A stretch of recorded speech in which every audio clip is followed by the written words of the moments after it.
Te voy a decir la primera pregunta para que la vayas pensando, que es, llevas casi 20 años estudiando el amor y el deseo en el teatro del siglo XVI. ¿Qué te ha enseñado eso sobre cómo funcionan las personas de hoy? Esa es la Me primera la pregunta. temía, algo así me lo temía.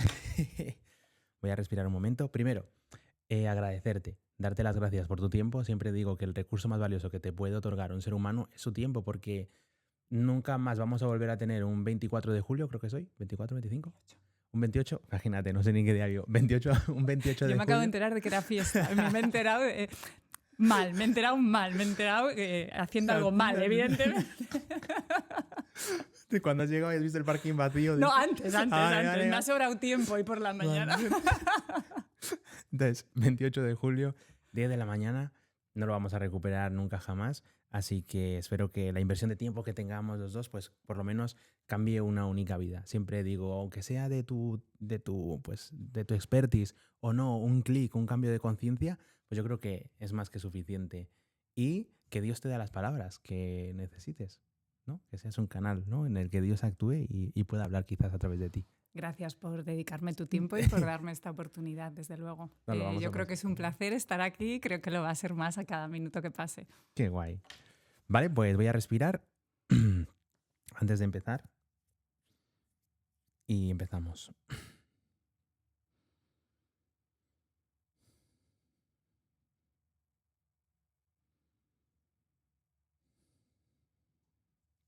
Ok. Bienvenidos a Maestros de Excelencia, un lugar donde unimos personas que quieren mejorar su salud, su negocio o su vida en general para vivir en plenitud. Hoy os he traído a una persona que nos va a contar cosas curiosísimas y que vamos a poder extrapolar a nuestra vida, a nuestro negocio. Siempre os digo que la diferencia entre nosotros y la inteligencia artificial es la capacidad que tenemos de relacionar muchísimos conceptos. Antes de presentarla, que está con nosotros Laura Mier. Laura, encantado de verte. Encantada de estar aquí. Laura Mier es, catedrática de la Universidad de Cantabria, lleva casi 20 años estudiando algo que a todos nos afecta, pero casi nadie sabe explicar cómo el ser humano ha representado el amor, el deseo y el poder a lo largo de su historia. Además, se doctoró en literatura española por la Universidad de Salamanca con premio extraordinario y desde entonces ha investigado y dado clases en sitios como Harvard, Stanford, la Universidad de Panamá o Ginebra. Pedazo de currículum.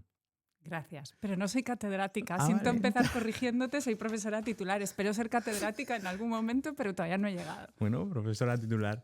Ya la he liado de primera. Preparación de este chaval para este podcast, impresionante. No, esperas más de mí de lo que soy. Tengo puesto aquí, tú corrígeme siempre que lo necesites, ¿vale? Llevas casi 20 años estudiando el amor y el deseo del teatro del siglo XVI. ¿Qué te ha enseñado eso sobre cómo funcionan las personas hoy? Bueno, pues lo primero es que seguimos funcionando más o menos de la misma manera, lo cual eso es un pelín decepcionante, ¿no? Que no aprendamos mucho.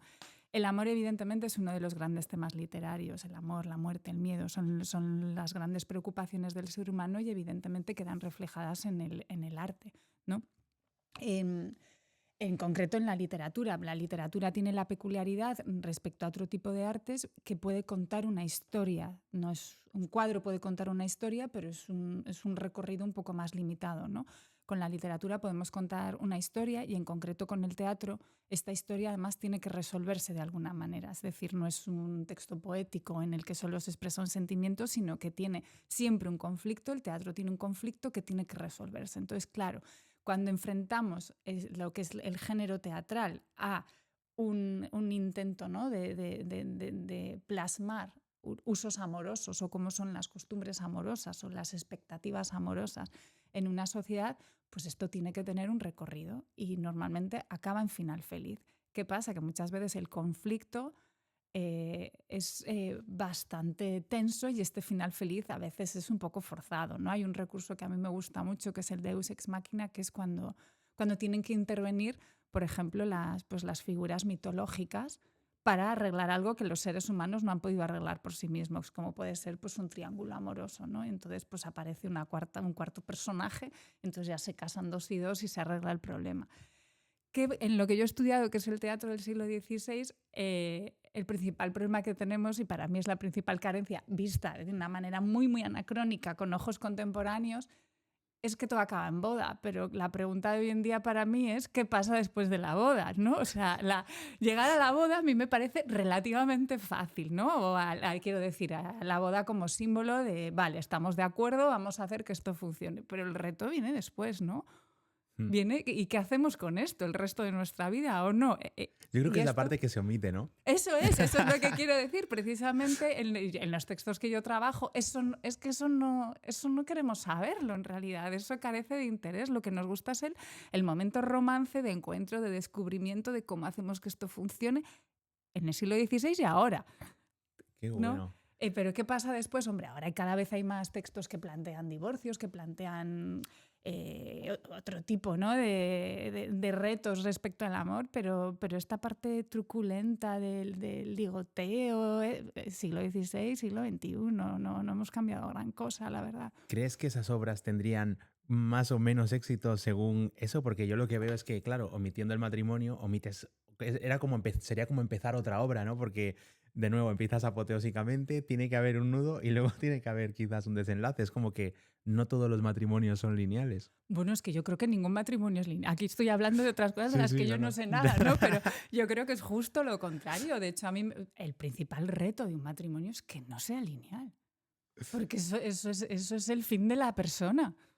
Claro. Tiene que no ser lineal, tiene que tener muchos conflictos y muchas resoluciones y tiene que tener mucho de eso, ¿no? La Y yo verdadera creo que es aventura. realmente muy literaturizable eso también, pero tal vez no es tan comercial o no lo sé, no lo sé. Hace poco escuchaba que el 90% de la música, una generalización indebida, pero el 90% Es de de la amor. música habla sobre el amor. Y digo, joder, pues tiene todo el sentido. Y es que el amor vende, ¿no? Esa sensación de sentir esa emoción, lo que te hace sentir el amor por dentro o el desamor, vende, ¿no? Porque cambia tu estado emocional. He puesto aquí una anotación que es Deux ex machina.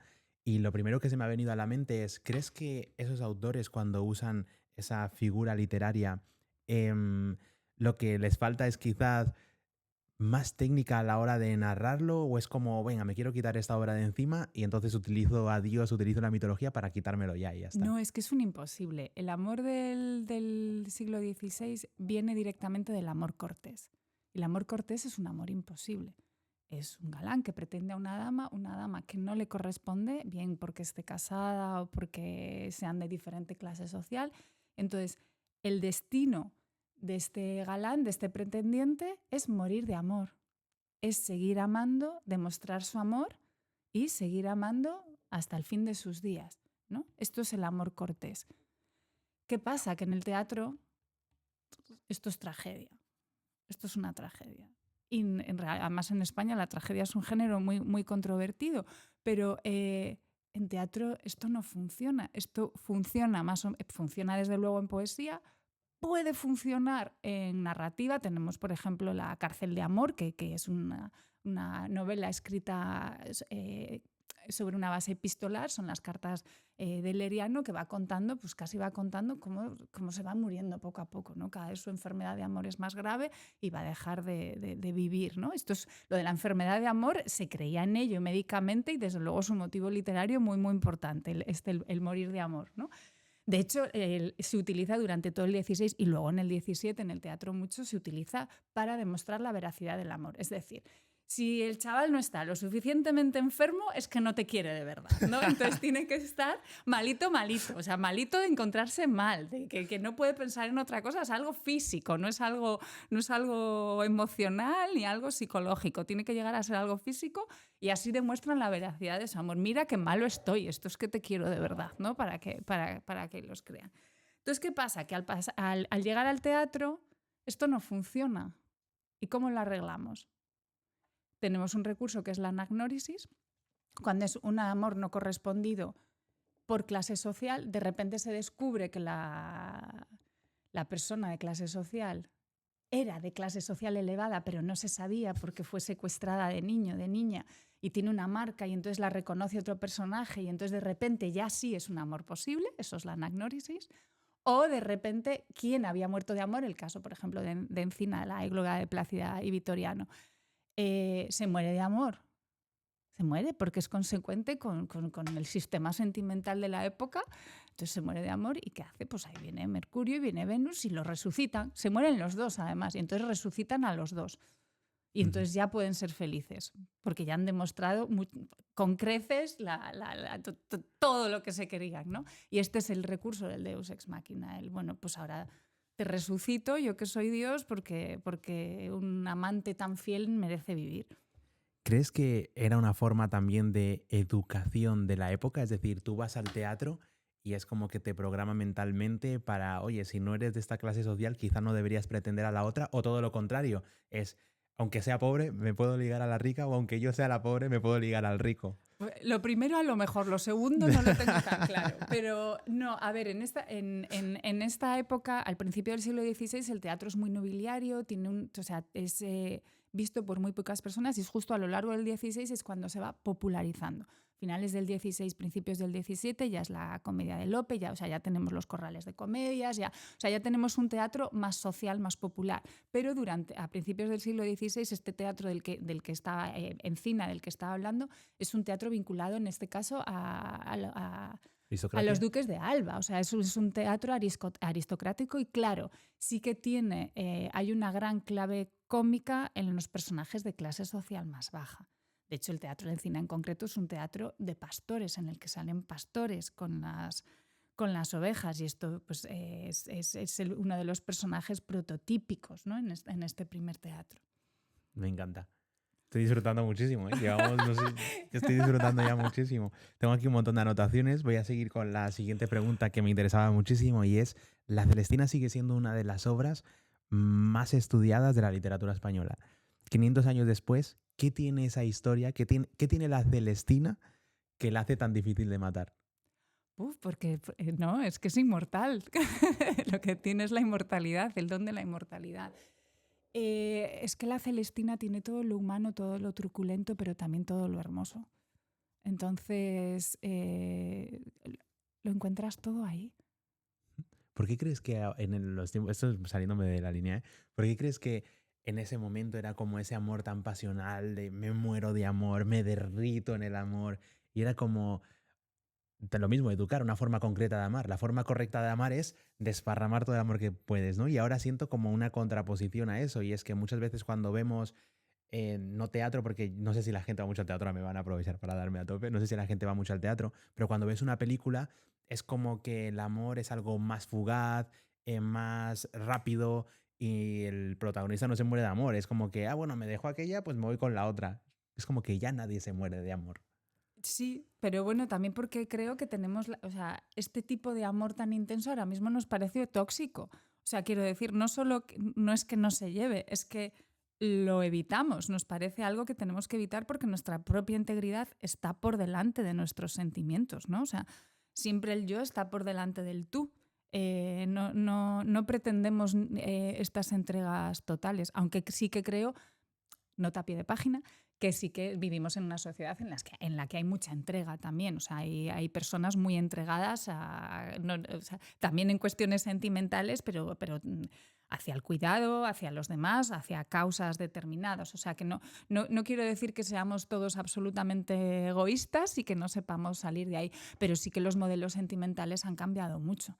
Muchísimo, muchísimo. A mí, a ver, esto es el Calisto de la Celestina, por volver a la Celestina, es un personaje con un punto ridículo precisamente por esto, pero porque tampoco es coherente con sus propios sentimientos dentro de la obra, ¿no? Entonces, sí, es un personaje, de hecho muere y cuando se cae, muere porque se cae, ¿no? O sea, que es una muerte muy poco...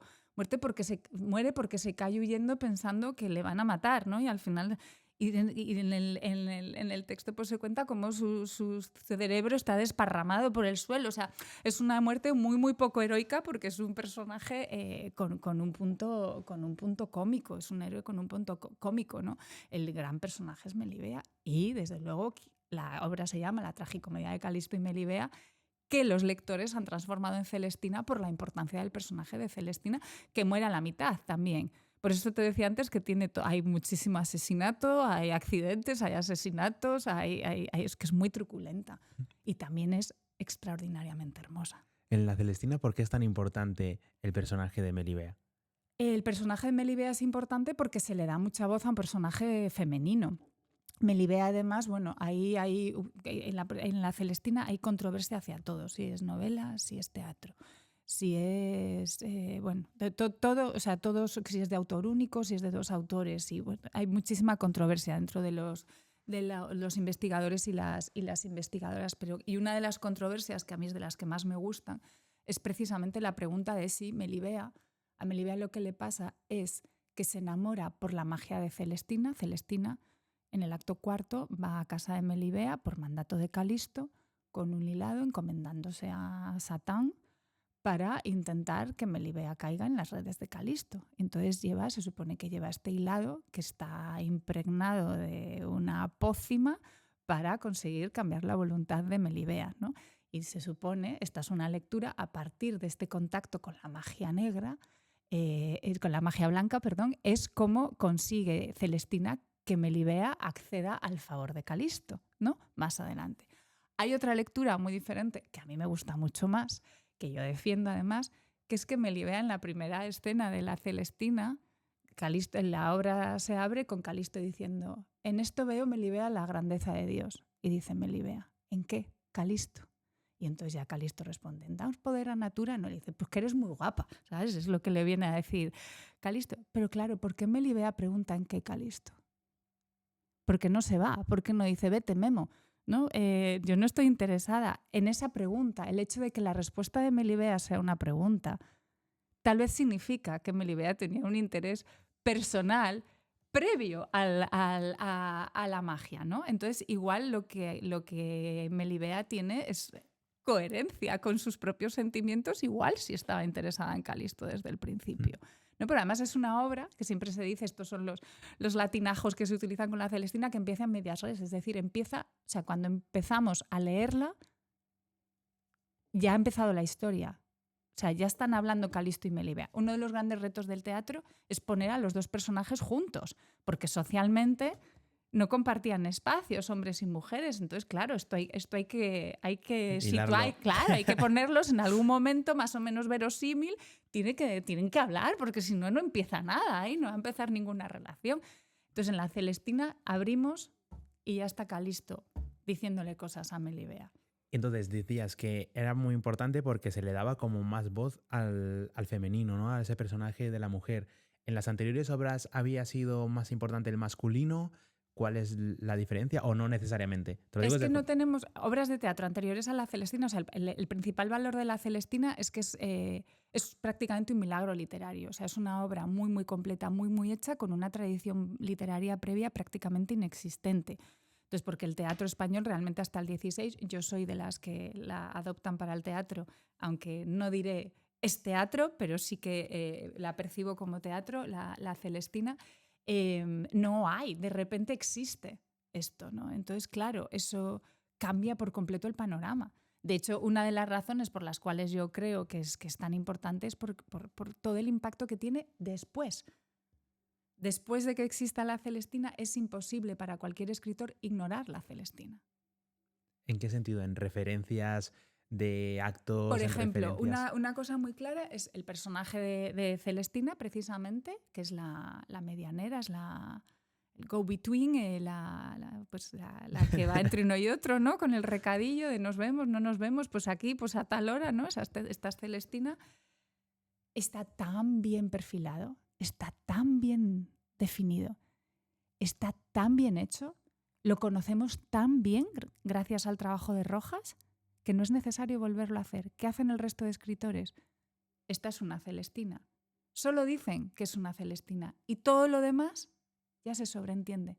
No hace falta volverlo a definir, no hace falta volverlo a explicar, porque ya, o sea, es un personaje que ya construye el estereotipo literario en sí mismo. Entonces, luego ya no es necesario volverlo a hacer. Wow. Muy importante eso.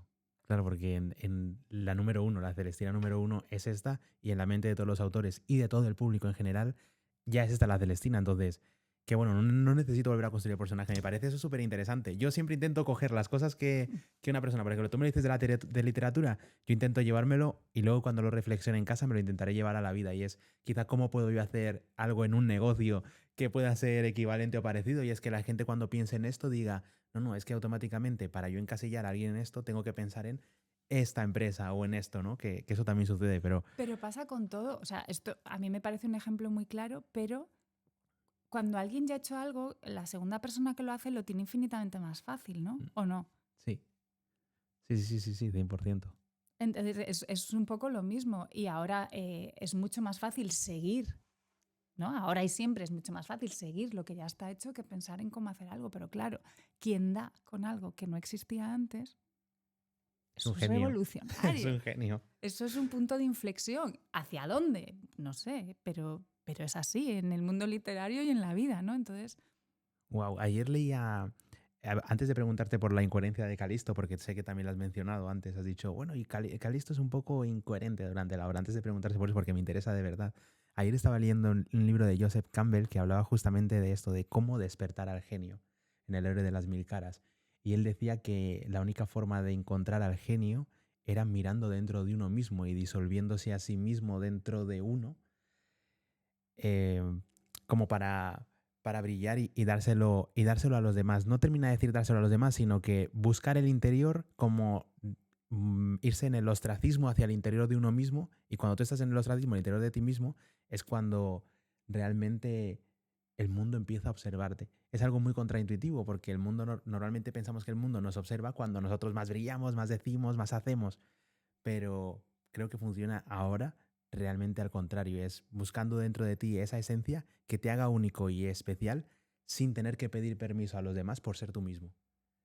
Creo que ahí es donde está sí, la clave. totalmente de acuerdo. Es que además creo, o sea, yo no es que crea especialmente en los caminos hacia el interior, pero creo que sí tienen sentido, pero para devolver al exterior, quiero decir. O sea, no creo en el ostracismo, no creo en el individualismo, no creo en no sé cómo explicarlo, no creo en la autocomplacencia.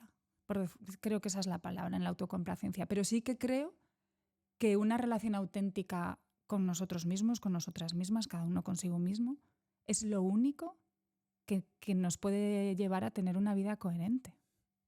Una vida Una plena. vida coherente, plena, y una vida en la que en la que yo pueda sentir que yo soy yo, no soy otra persona que está habitando mi vida, ¿no? Sino que realmente mi vida es mi diseño, mi ambición, mi frustración, pero también mis objetivos, ¿no? Y creo que pasa por ahí, pasa por el yo, por yo, y yo cómo he llegado hasta Sí. aquí, ¿no? O sea, qué traía y qué me ha pasado y cómo voy más allá con todo esto que tengo encima, ¿no? Yo creo que van por ahí los tiros. Ahora te iba a preguntar, ¿qué hacía Fernando de Rojas tan especial como para poder inventarse un personaje así y desarrollarlo de la forma en la que lo hizo? No tengo respuesta. Es que no tengo respuesta. Para mí es absolutamente incomprensible. Pero es incomprensible como es incomprensible el Quijote de Cervantes y muchísimas obras maestras. De decir, pero aquí, ¿qué ha pasado para que alguien dé con esta genialidad, como decías tú, ¿no? Con esta genialidad que no muere, ¿no? Esta genialidad que no podemos matar, como decías Sí. tú. No podemos con ella. ¿Dónde despiertan Seguimos el genio? no lo sé. No lo Qué sé, guay. pero creo que el primer paso es saber verlo. Por lo menos darse cuenta de que ahí está el genio, ¿no? Dices, Calisto, antes decías, Calisto, joder, se mata de esta forma tan boba, está hasta cómico, y decías que era incoherente. Háblame sobre el personaje de Calisto. Pues Calisto en la primera escena manifiesta este interés, luego es un personaje que finge su enfermedad de amor, o sea, se va a su casa y empieza a fingir todo este tópico de la enfermedad de amor que decía antes, ¿no? Para que le crean sobre todo sus criados a los que pone a trabajar. O sea, en realidad Calisto lo que hace es pedirle a sus criados que gestionen las relaciones con Melibea, y los criados a su vez son los que sugieren contratar a Celestina. Es decir, delega toda su gestión emocional Calisto en manos además poco fiables, con unos intereses económicos claros y con una fidelidad más que cuestionable hacia su persona. Entonces, claro, no sale bien, no le sale bien. Sus propios criados le traicionan por intereses económicos, ¿no? Que es lo que están viendo. Es decir, cuanto más chalao esté nuestro amo, más provecho vamos a sacar. Y es así, es como lo hacen, ¿no? Más provecho vamos a sacar, así que nada, vamos a darle alas. No, pero Calisto se pone a cantar, ¿no? Y le dices, Sempronio, es que tienes el laúd desafinado, o sea, pero porque es toda impostura. Luego uno de los requisitos de la enfermedad de amor es el no comer, ¿no? Como si tú estás enamoradísimo, malísimo, tú no puedes, con todo lo que estás sintiendo, no pides comida, Calisto pide comida, ¿no? Entonces, bueno, por eso ahí decía que no es coherente. Sí que cambia tras el encuentro con Melibea, sí que cambia y ahí sí que parece que tiene una sintomatología amorosa más convencional y sí que cambian un poco sus sentimientos. Pero Calisto, cuando ve a Melibea, lo que le dice es que para comer el ave hay que quitar las plumas, le estás diciendo. O sea, llega y le dice, desnúdate. O sea, no. No le echa mucha retórica a esta situación, ¿no? Entonces realmente es un poco patán.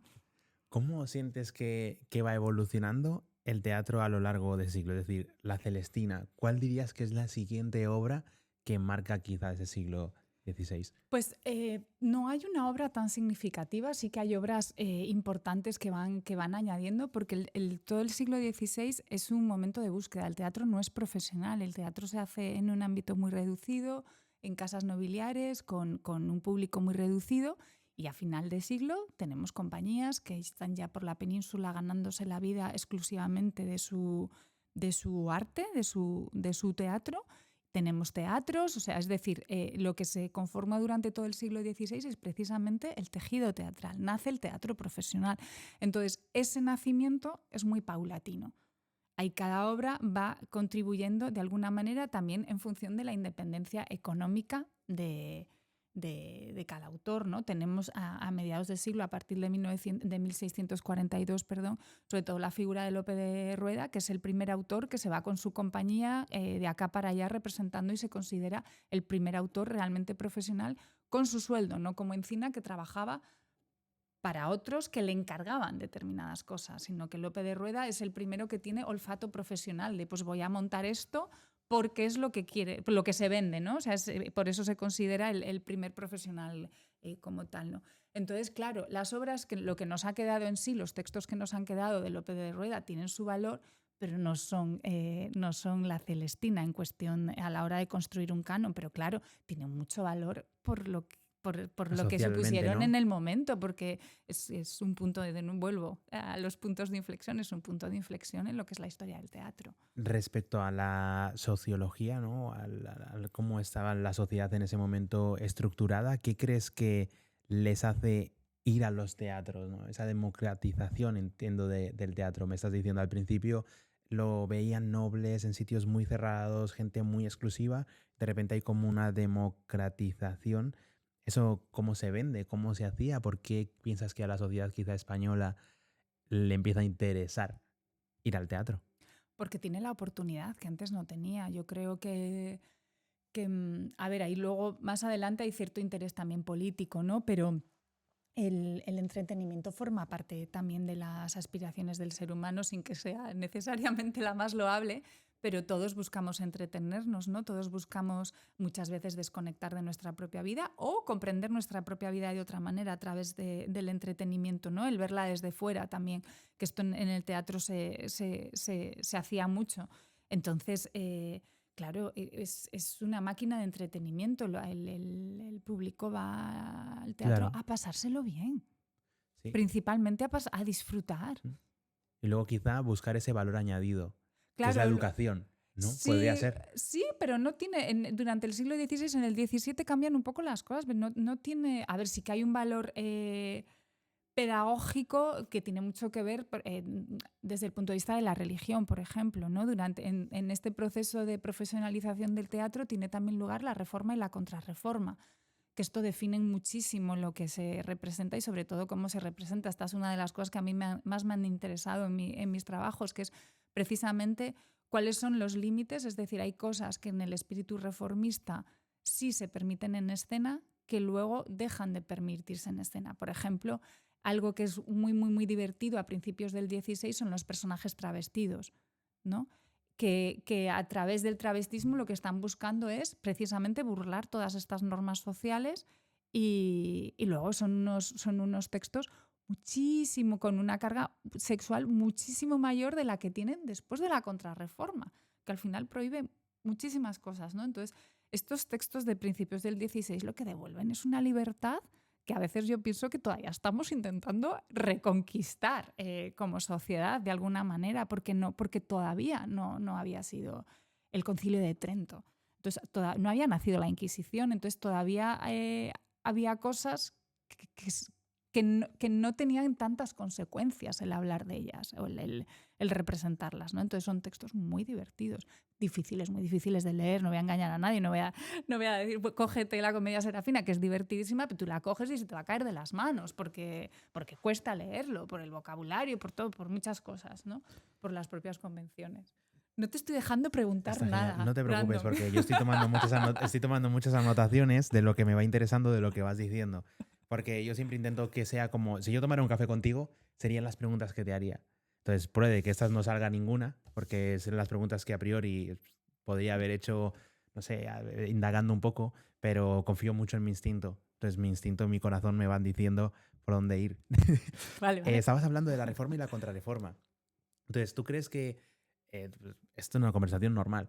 Que no es de tu expertise lo que te voy a preguntar, lo digo, para que las personas digan, oye, vale, no es de su expertise la pregunta que le voy a hacer, pero ¿crees que quizás la Inquisición lo que veía era que afectaba a nivel moral, obviamente, que las personas vieran a un personaje travestido? Y también me pongo en el lugar del espectador, porque tú puedes ver a un personaje travestido en una obra, reírte, pasártelo genial con el personaje travestido y que a nivel moral no te suponga una educación hacia eso. ¿Crees que en la Inquisición podía haber cierta relación entre...? Siempre lo veo de la misma manera. Yo lo que veo es que, para ser más claro, que cuando tú ves un programa, por ejemplo el que estamos viendo ahora, estás viendo Maestros de Excelencia, sí, es un podcast, sí, es entretenimiento, pero sí es educación. Sí es educación porque, vale, hoy está Laura Mier, habla sobre literatura y es un tema súper interesante que implica que implícitamente está implicando que a tu interior quizá una vocecita te diga, oye, debería leer más este tipo de cosas. Y esa... Pero yo no he venido a decir eso. Lo sé. Claro, pero implícitamente puede ser eso, ¿no? Luego, por ejemplo, viene una nutricionista. Tú es entretenimiento, es educar, pero implícitamente, oye, cuida más de tu salud. Un empresario, implícitamente, oye, deberías emprender, ¿no? Una cosa es lo que tú estás viendo como un entretenimiento y otra cosa es lo que tu mente interpreta y el significado que le da a cada cosa, que eso es único de cada espectador. Ahí es donde entro con el tema de la Inquisición. Claro, para muchos espectadores ver a un personaje travestido puede ser simplemente viendo un personaje travestido, me divierte, me río, y quizá para otras personas puede ser, oye, quizá plantee la duda hacia sí mismo, ¿y si no nací en el cuerpo correcto? Y a la Inquisición no le gustará eso. No tengo tan claro que se hicieran las preguntas de esta manera tan contundente. Creo que tenían tenían más pasos, ¿no? Estas preguntas. Para ser totalmente sincera, el prólogo de Alonso de Proaza de La Celestina sí que dice que esta obra está escrita en reprensión de los locos amadores. Es decir, que lo que pretende La Celestina es mostrar lo que no hay que hacer. Que es enamorarse así a lo loco. Eso es lo que no hay que hacer, ¿no? Entonces, sí que se declara cierta intención educativa desde el propio texto y, de hecho, esto es lo que se llama el ejemplo a contrario. Es decir, yo te voy a mostrar lo que no tienes que hacer y así ya lo sabes. Pero claro, mientras te estás dando el gustazo de leer y ver todo esto. Claro, entonces esto se utiliza mucho como herramienta pedagógica. Mira, te voy a contar una historia para que aprendas lo que está mal. Y claro, hay de eso, pues te das el gustazo de toda esa historia, ¿no? Sí, Todo está mal, pero me está encantando claro, leer esto. Eso es. Sí, está fatal, ya lo estoy viendo, está fatal, ¿no? Entonces, bueno, este es el truco pedagógico, ¿no? Entonces sí que hay. Respecto a motivos en concreto, como el travestismo y la relación que puede tener con la Inquisición y cómo lo percibe, ¿no? el espectador, que yo creo que es un poco lo que me estabas preguntando, vuelvo a la idea de que el público era mucho más libre. Pero también se produce un cambio social fundamental que marca mucho esta libertad y cambia mucho en cuestiones amorosas. El Concilio de Trento lo que impone, o sea, la reforma, Erasmo de Rotterdam lo que plantea, para mí, o sea, desde la parte de la historia que a mí me interesa porque hizo muchas cosas, yo voy a hablar solo de una pizquita, plantea que el estado ideal no es el celibato, es el matrimonio. Entonces, la abstinencia sexual no es una solución para llegar a Dios, sino que es mucho mejor la sexualidad ordenada. Y esa sexualidad ordenada es el matrimonio. Entonces, lo que plantea desde la Reforma es cómo ordenar este matrimonio. Es el primero que plantea que un matrimonio tiene que ser elegido por los contrayentes, que no puede haber matrimonios de conveniencia, porque entonces no va a cumplir con su función de ordenación sexual, sino que va a dar en desorden ese matrimonio. Entonces, es un vínculo que no se puede romper porque tiene una función social, de estructuras sociales. No lo plantea como yo lo estoy diciendo. Entonces, ¿qué es lo que tenemos que hacer? Cuidar el matrimonio. Entonces, a partir de ahí se plantean pues esto. No puede haber, por ejemplo, una de las cosas que dice Erasmo, y las dice con sus coloquios poniendo a hablar a un viejo y una niña, literal, no puede haber mucha diferencia de edad entre los contrayentes. Un señor de 70 años no se puede casar con una chavala de 15, pero eso no va a salir bien. Eso es imposible que salga bien. Entonces, esto no puede consentirse socialmente, ¿no? Es lo que plantea. Esto no va a ordenar nada, todo lo contrario, va a generar más problemas. Claro, y esto es toda la reforma. ¿Qué hace Trento, la contrarreforma? Decir, vale, nos quedamos con el matrimonio. Vale, lo adoptamos de alguna manera como eje fundamental de la sociedad por encima del celibato. Pero vamos a amarrarlo bien amarrado. Entonces, tiene que haber testigos, tiene que haber una dote, tiene que publicarse, porque entre una cosa y otra se daban algo que a mí me fascina y que es un motivo muy literario, pero que también era un motivo social, los matrimonios secretos. Que esto es, por ejemplo, en la Celestina no hay un matrimonio secreto, porque a Calisto en ningún momento le da promesa de matrimonio a Melibea, pero normalmente, como se tenían relaciones prematrimoniales, era a través de la promesa de un matrimonio secreto. ¿Qué pasa? Que si luego no se casaban, el problema era gordísimo. Pues muchas de estas obras de teatro están precisamente, giran en torno a esta idea de pero es que me dijiste, pero es que ahora no, pero es que ahora vas con otra. Estos triángulos tienen que ver con esto, ¿no?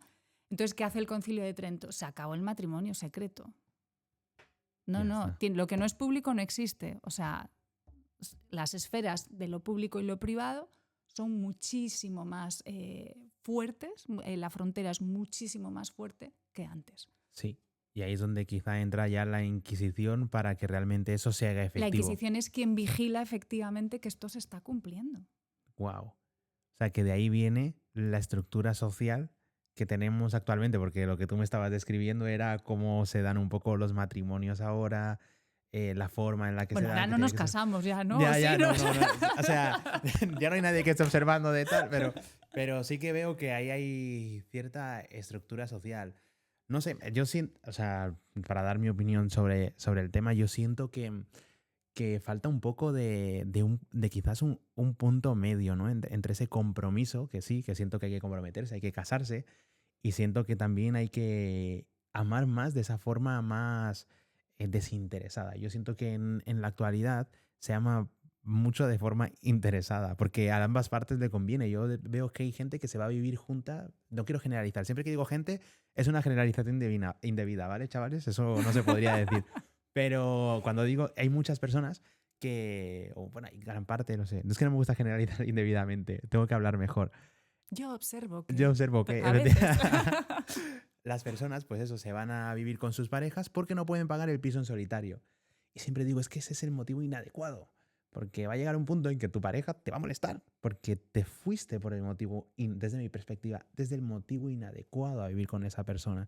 No tiene que ser un motivo económico, tiene que ser un motivo de vida, un motivo quizá de amor. Y siento que en esta época, que idealizo mucho, siglo XVI, pues claro que sí que podía haber amores interesados y de hecho yo creo que eran más que interesados. Pero siento que a partir de ahí quizás la gente empezó a amarse más. ¿Cuándo crees que es el momento de la historia donde más libertad de amar puede haber tenido el ser humano? Así Ni idea. No sabría responderte. Sí que puedo responder a contrario, con el ejemplo a contrario. Creo que la contrarreforma y la dictadura franquista en España son los momentos que más han dañado la moralidad y sobre todo respecto a nuestra expresión sentimental. Entonces, pues, ¿qué diría? Pues justo antes, ¿no? De eso. Justo antes, ¿no? Respecto al otro que estabas comentando, a mí es que me parece fundamental, esto ya es una opinión no de profesora titular, sino es mi opinión. Yo creo que lo más importante en una pareja es precisamente un proyecto en común. Es un proyecto. no es tanto un amor, o sea, porque yo creo que el amor se acaba, o sea, hay cosas que caducan, que se van Meca. transformando y lo que necesitas es tener un proyecto, una manera, algo que querer construir de manera conjunta, porque si no todo lo demás se va quedando por el camino. No sé si es una visión un poco, no sé, apocalíptica, muy de mediana edad, muy de señora que ya peina canas, ¿no? Pero yo es lo que creo. Y creo además que no hay un momento. Creo que todo esto, o sea, se va fraguando y se va haciendo poco a poco. Creo, como decía antes, que hay muchos altibajos y me parece muy bien, y a mí me parece algo fundamental, que es respetar Qué bueno. la identidad y la voluntad de la otra persona. O sea, no por encima de la propia, pero como un mantra. O sea, la otra persona no existe para ti, existe en sí misma. Brutal. Eso que acabas de decir es brutal. Tenemos Corrales de comedia, Lope de Rueda, Encina. O sea, tengo un montón de sitios por donde meterme, pero me ha quedado un nombre y es Erasmo de Rotterdam. Yo no sé quién es Erasmo de Rotterdam. El que rompe la iglesia cristiana. Erasmo de Rotterdam es quien decide, bueno, tenemos a Lutero, ¿no? Pero luego tenemos a Erasmo de Rotterdam, que es el aparato ideológico de la contrarreforma. De la Vale, reforma, de perdón. reforma. Es el que empieza a articular intelectualmente qué es lo que supone separarse, o sea, crear la Iglesia Católica por oposición a lo que él empieza a hacer, ¿no? Y esto es algo que sucede en Europa. ¿Y lo hace en novelas, obras de Lo teatro? hace sobre todo a través de sus coloquios. Vale, Bueno, yo lo que se conozco llaman son los coloquios. coloquios matrimoniales, precisamente, porque él reflexiona sobre estas cuestiones. Qué bueno. Dices que Lope de Rueda es el primero que hace el teatro de forma profesional. Profesionaliza el teatro. Es como que se ganaba la vida a través de su propio teatro. ¿Cómo lo hace? O sea, ¿qué obras tiene? Háblame un poco más sobre Lope de Rueda. Pues tiene sus propias obras, no, creemos que no conservamos todas. Es sobre todo conocido hoy en día por sus pasos, que eran unas obras cómicas breves. O sea, en el teatro, ya a finales, a partir de la segunda mitad del 16, antes también, pero de otra manera. El teatro es un espectáculo. O sea, lo es ahora y lo era antes. Entonces es un espectáculo en el que se canta, se baila y a veces se cuentan chistes y hay cosas que tienen que ver con el propio argumento, es decir, con el propio discurso de la obra que se está representando, pero luego hay cosas que son aisladas. Y, por ejemplo, hay mucho arte que se desarrolla en lo que son los entreactos, como por ejemplo los entremeses, ¿no? Que es lo que se hacía para entretener al público mientras se pasaba de un acto a otro, ¿no?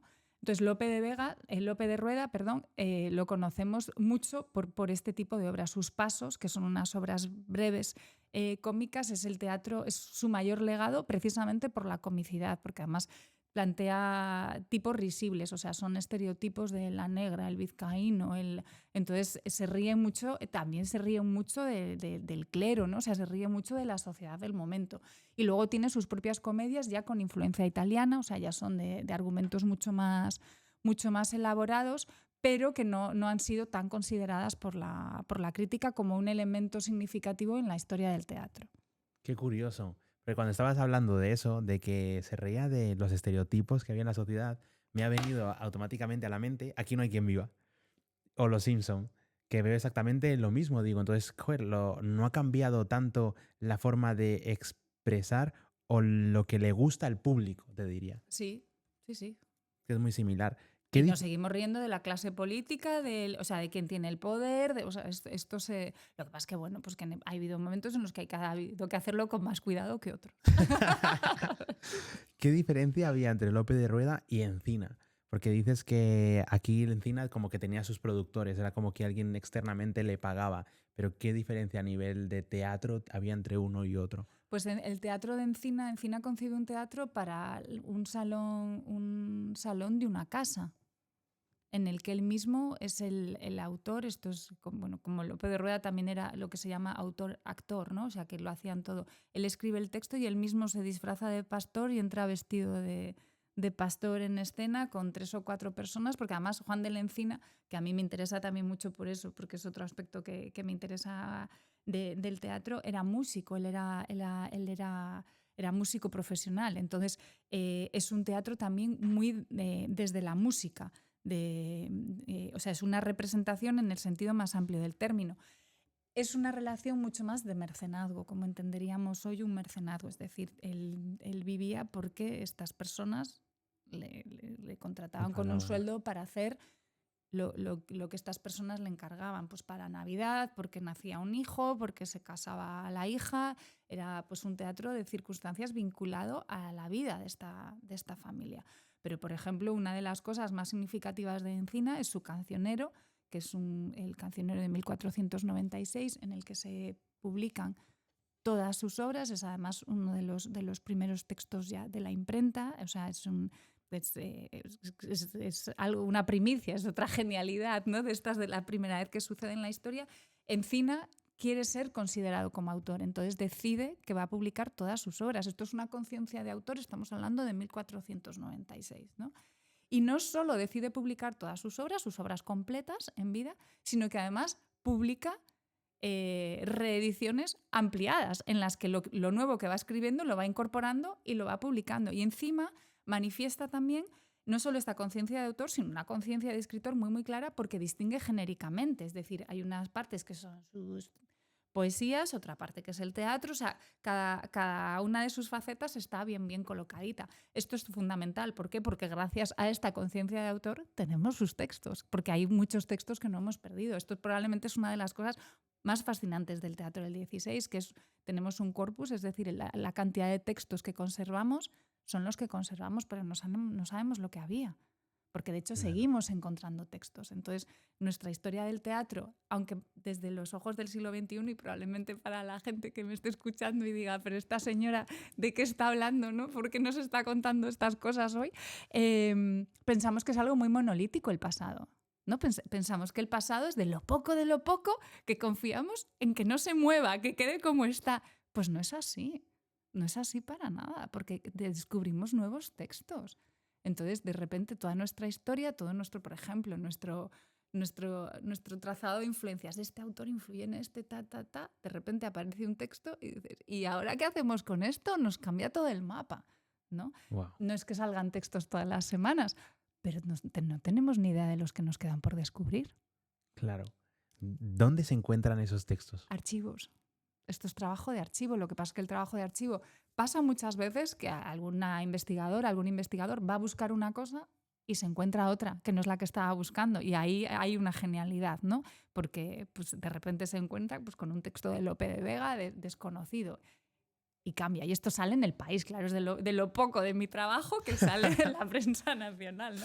Cuando suceden estas cosas absolutamente extraordinarias, ¿no? Y es trabajo de archivo. Están pues, mal catalogados, a veces forman parte de la encuadernación de otro libro y al Sí. sacarlo, pues, ¿qué es esto? ¿Qué es esto? ¿No? Ahí, claro, pues la gente muy lista, con mucho olfato, dice, aquí Hace hay tiempo algo. fui aquí a la biblioteca que hay en la Biblioteca Central de Cantabria y vi que estaban digitalizando todo el archivo histórico que había Mm. ahí abajo. ¿Hacéis lo mismo con la literatura? ¿Se hace lo mismo? ¿No? ¿No se está digitalizando? Deberíamos, pero es que eso es muchísimo trabajo, porque además el problema del archivo es que no se sabe dónde están las cosas. Es decir, tiene sentido digitalizar lo que tú crees que tiene interés, porque ya sabes que está. Cuando tienes un proyecto de digitalización, para empezar necesitas fondos, porque necesitas a una persona digitalizando a la que hay que pagar. Entonces, eso va con una premeditación, ¿no? Pero claro, hay muchos legajos, hay muchos archivos, hay mucha información judicial, por ejemplo, en la que hay muchísima información histórica que a mí me interesa mucho, de los pleitos, por ejemplo, Claro, del matrimonio secreto. Un pleito por sí. matrimonio secreto es que me habías dado palabra de que te ibas a casar conmigo y te has casado con la otra. Y entonces voy y te demando. Esto existe, esta información judicial existe, ¿no? ¿Pero dónde está? Pues sí, estará archivada. Pero Claro, claro, digitalizar eso tienes que saber que está para sí. poderlo digitalizar. Entonces, es un trabajo muy lento y muy ligado a la serendipia. Qué guay. A mí siempre se me vienen, yo siempre intento correlacionar cosas. Por ejemplo, en la clase de la universidad que dimos, hablaban sobre cómo Messi tomaba las decisiones. Y decían, Messi es un extraterrestre porque a nivel de motricidad, los seres humanos, cuando aprendemos a movernos, pues solo elegimos entre normalmente 4 movimientos básicos. Es como que yo, para ir a abrir ahora mismo la puerta, voy a elegir entre 4 movimientos para levantarme. Pero decían, Messi tiene 10. Entonces hablaban del análisis, toma de decisión, ejecución y un resultado. Y yo cogí y me quedé así parado, como si hubiera visto una película a cámara lenta y digo, es que eso no es solo para Messi y el fútbol, es para la vida.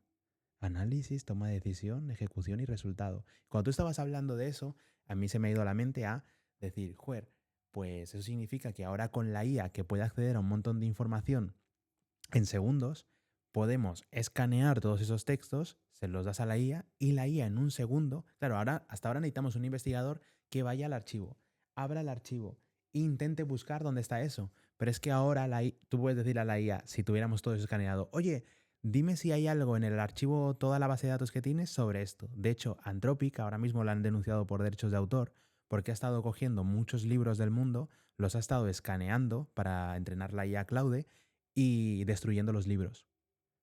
Coge, los escanea y destruye los libros. Sí. Y entonces está entrenando a su IA y los autores han dicho, oye, ¿pero esto qué es? Esto es nuestro, la estáis utilizando para entrenarla y están ahí en un litigio. Entonces se me ha venido toda esa secuencia cuando tú estabas hablando. Súper interesante. Aparte que también el archivo hay que mantenerlo fresco, que una cosa que me sorprendió del archivo de aquí de Santander, que entré un día, para decir, este chaval cómo entra a todos sitios. Entro a todos los sitios.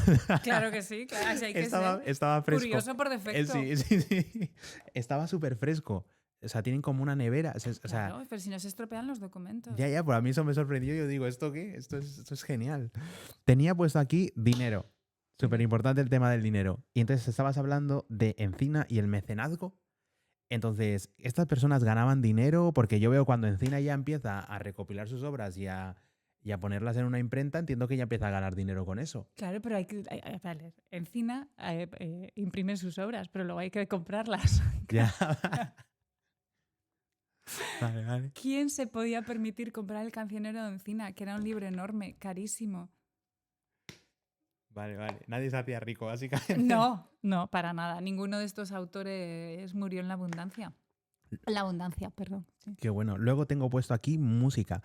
Encina, con esos cancioneros, utilizaba la música en el teatro. ¿Cómo se utilizaba en ese momento la música en el teatro? ¿Se usaba? ¿No se usaba? Muchísimo, se usaba muchísimo. Lo que pasa es que con la música tenemos el gran problema, en el caso de Encina sí, porque él era músico y también conservamos buena parte de sus composiciones, no solo de sus textos, pero el principal problema que tenemos con la relación entre el teatro y la música es que no conservamos las partituras. Problema. ¿Por qué no? Muchas veces no se utilizaban, o sea, se cantaba y se bailaba, pero no se anotaba, sobre todo en este primer momento en el que las compañías, o sea, escribían el texto y lo representaban. Entonces, no había, era un proceso muy, muy inmediato. No había ningún tipo de distancia entre la creación y la representación. Esto, o sea, el texto en realidad surge cuando empieza a haber esta distancia. Por un lado, por el interés, ¿no?, de Encina de triunfo social. También hay otro tipo de texto que son los pliegos sueltos, que es como se difundía el teatro más barato, que tiene que ver con una lectura también desde el entretenimiento. Pero claro, realmente un texto teatral, como podíamos entenderlo hoy en día, que es un texto pensado para ser representado, solo es necesario en el momento en el que quien lo escribe y quien lo interpreta están separados por muchas personas en medio. Claro. Antes no es necesario, entonces no lo conservamos. Qué bueno. O sea, conservamos excepciones, que sí que se conserva algún, por ejemplo, lo que se llamaban las partes, que era el texto de un personaje, que era el que se tenía que aprender, ¿no? Alguna excepción tenemos, pero claro, no conservamos los materiales de trabajo. Sí, igual el propio autor ni siquiera solo tenía una copia de su propio personaje, que era el que lo interpretaba, pero no hacía más porque otra persona no lo iba a interpretar. Claro, sí, y luego porque lo tenía en su cabeza, o sea, muchas veces no, o sea, no, tampoco lo necesitaba. Sí que había estas partes, porque claro, el papel era muy caro, escribir era muy caro e imprimir era carísimo, entonces no se difundía, esta difusión es muy, muy limitada. Fíjate, aquí tengo una pregunta súper interesante y dice, en tu tesis hablas del amor en el teatro. Si tuvieras que resumir una idea que nos haga entender a los autores, que nos hagan entender los autores del siglo XVI sobre el amor que nosotros hemos olvidado, ¿cuál crees que sería? ¿Qué crees que hemos olvidado sobre el amor que un autor del siglo XVI nos quisiera hacer entender sobre él? Pues yo creo que es algo que has dicho tú, no yo, ya lo siento, hace unos minutos, que tiene que ver un poco ese modelo con ese modelo de pasión, ¿no?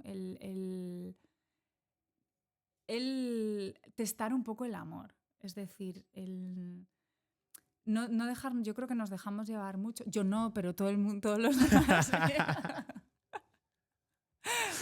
Nos dejamos llevar mucho. Muchas veces no tenemos esta capacidad de autocrítica, de autorreflexión, o sea, y realmente de la toma de decisiones de manera consciente y voluntaria, sino que nos sentimos muchas veces una gran parte de un engranaje que nos va llevando de una cosa a la otra, y a veces nos devuelve en lugar en el que prácticamente ya no nos reconocemos, ¿no? Que no tenemos muy claro cómo hemos llegado ahí. Y yo creo que el plantearse este amor desde la pasión, es decir, o sea, realmente esto es un sentimiento casi más grande que yo, o sea, es un sentimiento inefable, que no puedo nombrar, que no puedo describir, o sea, que necesito palabras ajenas o estímulos ajenos para poderme entender a mí misma. Creo que eso lo estamos, tal vez no nos lo planteamos demasiado a menudo. Y realmente estos autores, por una cuestión de conveniencia, de demostrar la veracidad del amor, o sea, todo tiene su practicidad, ¿no? El romanticismo, el justo, también en el 16, pero sí que hay un esfuerzo de demostrar la enormidad de esta pasión, que ahora pues en vez de una novela se nos ha quedado en un tuit, ¿no? Sí. Siempre pienso en cómo podríamos expresar eso dentro de los miedos que las personas tenemos, ¿no? Es como que muchas veces en la sociedad actual yo lo que veo es que tenemos, y me incluyo, miedo a amar de verdad. Una cosa es, de hecho, hace un tiempo siempre hablo de esto porque vino a este podcast un chico que me dijo, ¿tu corazón es tuyo? Y yo me quedé así mirándole y le dije, sí, mi corazón es mío. Y me dice, por eso no se lo puedes dar a nadie, porque como es tuyo. Y wow, me hizo reflexionar muchísimo porque yo en ese momento tenía pareja y mi pareja estaba presente, incluso mi expareja estaba presente en ese set, pero ahí fue donde me di cuenta de que no le estaba dando todo mi corazón, porque me lo daba a mí, pero no se lo daba a los demás, ni siquiera. Y entonces ahí empecé a imprimirle quizá más amor, pero eso implica superar miedos. Siempre pienso que la emoción contraria al miedo es el amor, entonces siento que el ser humano, las personas necesitan superar esos miedos para poder dar amor al 100%. Muchas veces siento que el límite del amor está en el miedo a que nos fallen, el miedo a que nos fallen, el miedo al que a una persona, imagínate, infidelidades, el miedo a que una persona no sea honesta. Todos esos miedos están ahí, ¿no? Pero creo que más que miedo a que nos fallen, es miedo al sentimiento que puede provocar eso en nosotros mismos. Bueno, es miedo al sufrimiento, en definitiva, ¿no? O sea, Pero al oscuro, al hoyo, sí, siento que es más la expectativa que ponemos muchas veces en la persona. Ahí es donde está la clave. Que muchas veces tú te puedes derretir de amor y puedes amar al 100% a una persona e incluso entregarle tu corazón. Pero eso no significa que la persona que tienes enfrente vaya a ser perfecta. No tiene que cuidar esa persona de tu corazón. Tú haces bien en entregarlo, pero pero es como que lo que haga esa persona con tu amor no es responsabilidad tuya, es responsabilidad suya. Entonces, esa persona tú le puedes dar todo el amor del mundo y puede ser una persona deshonesta, pero siento que el dolor es el amor que no dimos. Siento que siempre te duele más cuando no diste todo el amor. Y luego las expectativas, que creo que es donde como seres humanos, con esos miedos, es donde fallamos y nos impide amar con plenitud. Es desaferrarse de querer que la persona sea idílica y lo que queremos que la otra persona sea para nosotros, sino que la persona simplemente sea, y desapegarte de lo que vas a recibir. Creo que muchas veces damos amor esperando recibir amor, y ahí es donde pasa el conflicto. Yo te doy amor, pero a cambio tú me tienes que dar amor, ¿no? Hay veces que hay personas que tú les vas a dar amor y te van a devolver todo lo contrario, y para ti tiene que estar bien. Simplemente le dé amor, esa persona reaccionó de esta manera. Si esta persona no es recíproco o no me cuida, más bien, no es que me lo tenga que dar, sino que simplemente no cuida esto que yo le estoy dando, simplemente tengo que retirarlo por salvoprotección. Me lía un poco con la explicación. Yo creo que te he entendido, creo. Pero quería ser lo más, ¿sabes? Que sí, que tienes que amar, no hasta el punto de morirte por una persona, pero sí amar al 100%. Y creo que cuando nos permitimos amar al 100% es porque primero nos amamos a nosotros mismos y eso nos permite expandirnos, amar a los demás, pero amar a los demás desde lo que son y no desde lo que queremos que sean. Ya está. Resumen. No, totalmente de acuerdo. Yo es que siempre he pensado que era mucho más interesante amar que ser amada. O sea, a mí me ha interesado amar siempre, no ser amada. Al ser amada puede ser una consecuencia de amar o no. O son cosas que no necesariamente están relacionadas, pero ser amada no me llena, amar me llena muchísimo. Entonces, la entrega tiene que ir creyendo en este amor intenso. O sea, yo además soy una persona muy pasional, muy apasionada, me entrego muchísimo, me entrego a todo. O sea, es lo malo también eso, ¿no? Y nunca lo he vivido como un drama. Sí que es verdad que he construido la mayor parte de mi vida alrededor de una relación bastante complicada, que yo creo que sí que le ha dado mucho dramatismo y mucha pasión a mi vida, pero también hace que siga mereciendo la pena después de muchísimo tiempo esta relación. Y creo mucho en no proyectar. O sea, en no proyectar lo que tú crees que tiene que ser una relación, que tiene que ser una pareja, que tiene que ser una vida en común, que no, mira, es que aquí están dos personas. Yo creo mucho, yo siempre lo digo, creo mucho en el contrato. En un contrato que es personal, es entre dos y que tiene que actualizarse periódicamente, porque ese contrato evoluciona como va evolucionando la relación. Entonces, el contrato que yo firmé pues con 23 años, hoy en día, da risa, porque, o sea, firmé mentalmente, quiero decir, o sea, Sí. no tiene nada que ver con quién soy en este momento, ¿no? Claro. Pero es necesario, y es necesario ir actualizando este contrato, y a mí me parece este contrato entre dos, lo más valioso de una relación.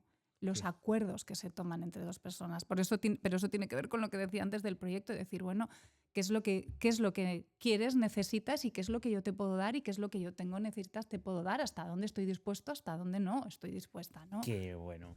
Y ahí se va construyendo a través, evidentemente, de la herramienta básica que es la comunicación. Qué guay. Iremos mejorando técnicamente para invitarte a una tertulia. Para invitarte a una tertulia aquí con 3 o 4 y hablemos un poco sobre el amor y estas cosas, porque creo que es una conversación súper interesante que podría dar mucho. Sí, Mucho. probablemente. Yo además siempre me excuso ahí como en mi literatura. Es que yo de esto soy especialista. Que no es verdad, yo que sé del amor. Yo no sé nada del amor, ¿no? ¿Has dicho amor? He oído amor. Tengo aquí puestos los corrales de comedia. Sí. Me dijiste que eso ya era a finales del siglo XVI, ¿no? Que era como la culminación de ese siglo.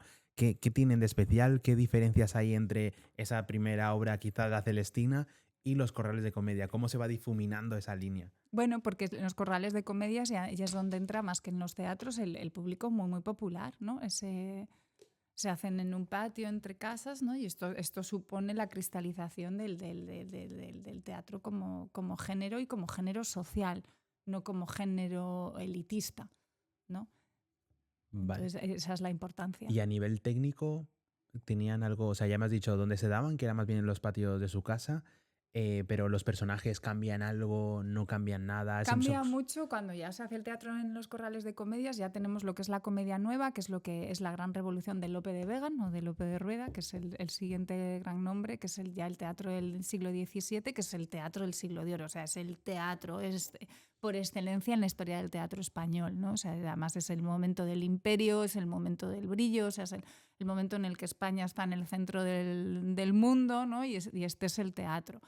Y este es un teatro mucho más institucional también, es un teatro mucho más desde el poder, en el que todo lo que se desordena hay que volverlo a ordenar, ¿no? O sea, se permiten microlicencias de desorden social, pero porque siempre acaba, todo el mundo acaba en su sitio. No se nos descoloca a nadie.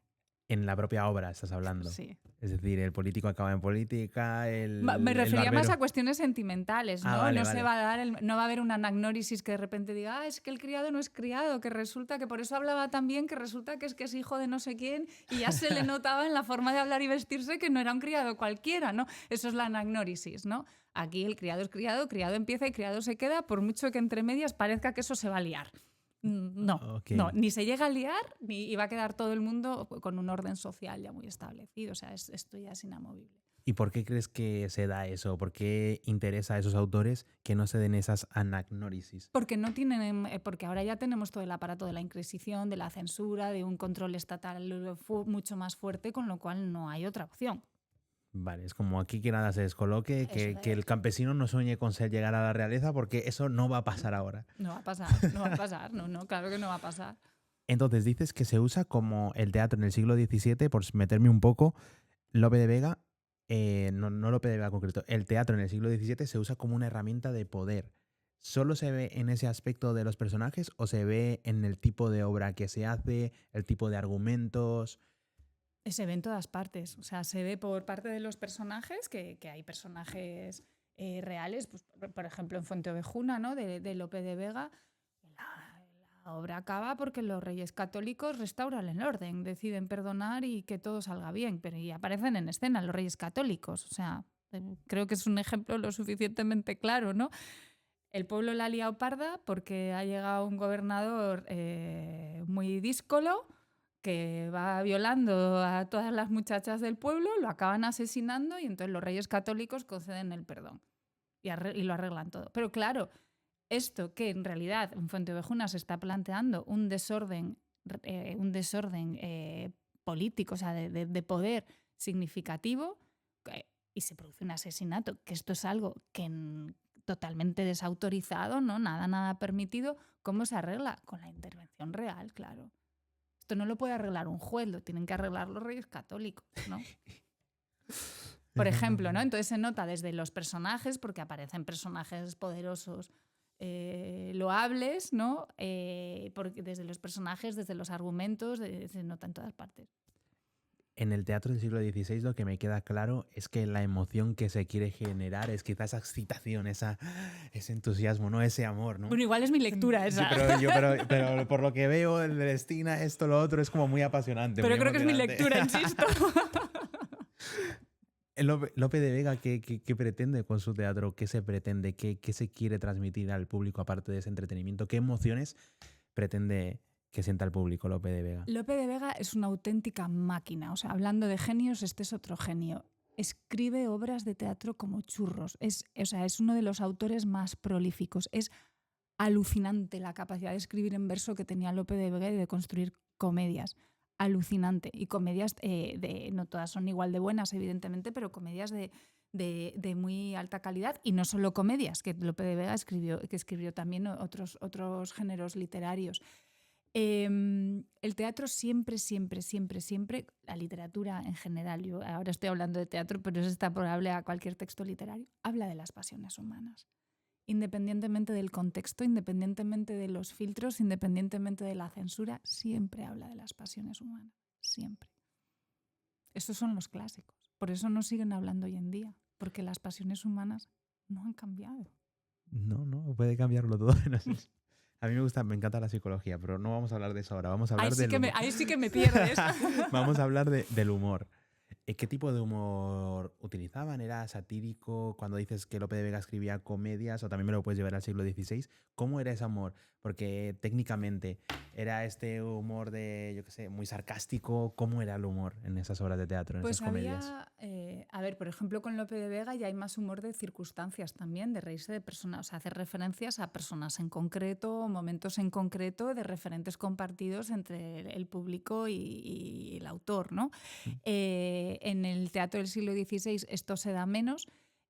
Son comedias porque acaban bien, no necesariamente porque sean cómicas, o sea, la comedia se opone a la tragedia, pero sí que siempre tiene, por ejemplo, con Lope de Vega tenemos la figura del gracioso, que es un personaje que el único objetivo que tiene es hacer reír al público, entonces está siempre lanzando pullas, burlándose de los personajes, haciendo apartes al público, que es cuando le dice, pero esto yo ya lo sabía, no sé, o sea, que dialoga directamente con el público para tener una mayor implicación. Este es el gracioso, ¿no? Que en el siglo XVI era el simple. O sea, es una evolución de este personaje, ¿no? Que empieza, ya nace en el siglo XVI, aunque en el XVII es una cuestión sistemática, o sea, toda comedia tiene su gracioso, ¿no?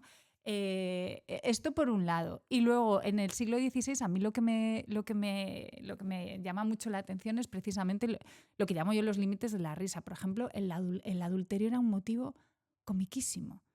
Se reían muchísimo sobre todo de los adúlteros, pero también de las adúlteras. Pero también porque en realidad cuando se analiza bien el texto se ve que en realidad eran matrimonios que no eran matrimonios perfectos, es decir, eran matrimonios o que no hayan sido consumados o que no, o sea, que le faltaba algún aspecto para ser un matrimonio 100% legal. Entonces, esto producía mucha risa, pero siempre tenían cuidado de que tampoco fuera excesivamente contestataria esta risa, ¿no? No reírse demasiado contra el orden establecido. Pero el adulterio probablemente sea de los motivos más cómicos en escena.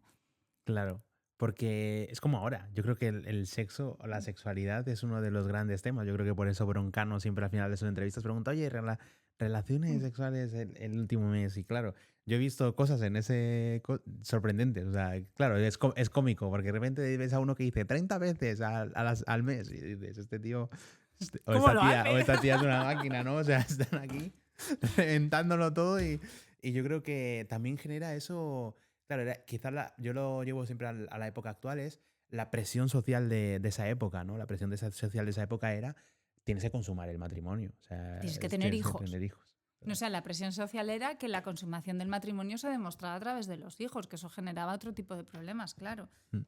Pero esa era la evidencia, que había hijos. Yo creo que, yo es que tengo la... Y claro, por ejemplo, estos matrimonios adúlteros no tienen hijos nunca, por ejemplo, ¿no? Claro. No tienen hijos. No están Pero por ahí. porque el O teatro le son interesa, hijos de ¿no? otro matrimonio, que eso también pasa. Porque igual ya uno, sobre todo él, igual ya andaba un poco mayocete para andar trasteando demasiado. Qué guay. ¿Alguna obra más que te gustaría destacar del siglo XVI? Tengo aquí la comedia Serafina. ¿Por qué es tan compleja la comedia Serafina? No, bueno, a mí es una comedia poco estudiada, pero es porque es una comedia muy divertida, muy divertida, muy divertida, porque es muy truculenta. Hay un criado que se viste de mujer para poder entrar en casa de la dama, pero luego mantiene relaciones sexuales disfrazado de mujer con otra mujer que lo llama como mujer, no como hombre. Entonces, bueno, pues esto es algo que probablemente nadie piensa que en 1521 se está escribiendo. Porque este texto es de 1521, ¿no? O sea, que no ha cambiado mucho el ser humano por lo que veo. De hecho, aquí tenía Tú una... has preguntado, ¿eh? Me Sí, estás sí. obligando a decir todas estas barbaridades. Fíjate que te decía, trabajas con textos de hace 500 años, pero hablar de estrategias amorosas, disfraz y poder, ¿qué patrones humanos se repiten exactamente igual que Todos. tontos? ¿No?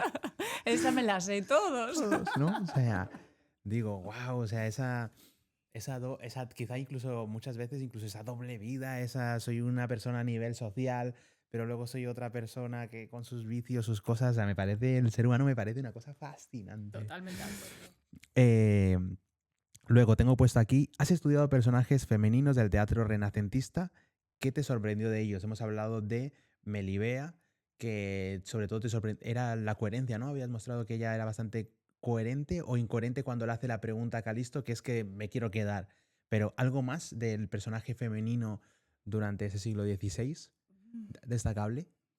No sabría qué más añadir, la verdad, a esto. Probablemente algo que ya he dicho a raíz de mis comentarios sobre Melibea, que es la libertad del personaje femenino, sobre todo pretridentino, es decir, antes de la Contrarreforma. Qué bueno. El que Melibea pregunte esto, probablemente a principios del 17 no se hubiera escrito. Vale, voy a pasar. Me hablaste de. A ver, es que me interesó mucho que me ha dicho, lo toqué, fui a una conferencia, pero es que yo no quiero dejar de hablarlo. O sea, quiero que me cuentes lo poquito que me dijiste ese día sobre los indianos. ¿Te acuerdas que me dijiste, acabo de ir a un sitio, tal? Háblame sobre los indianos. Los indianos es una figura propiamente de Cantabria, ¿no? ¿Eran los cántabros que iban a hacer las Américas? ¿Esos eran los indianos? Es en general en la península ibérica, se da más en el norte, o sea, en Asturias también hay indianos. Hoy en El País viene un artículo precioso de Manuel Alarilla, que es un investigador de la Universidad Pompeu Fabra, que justo acaba de montar una exposición y precisamente lo que está trabajando él tiene que ver con la tráfica, el tráfico de seres humanos, la trata de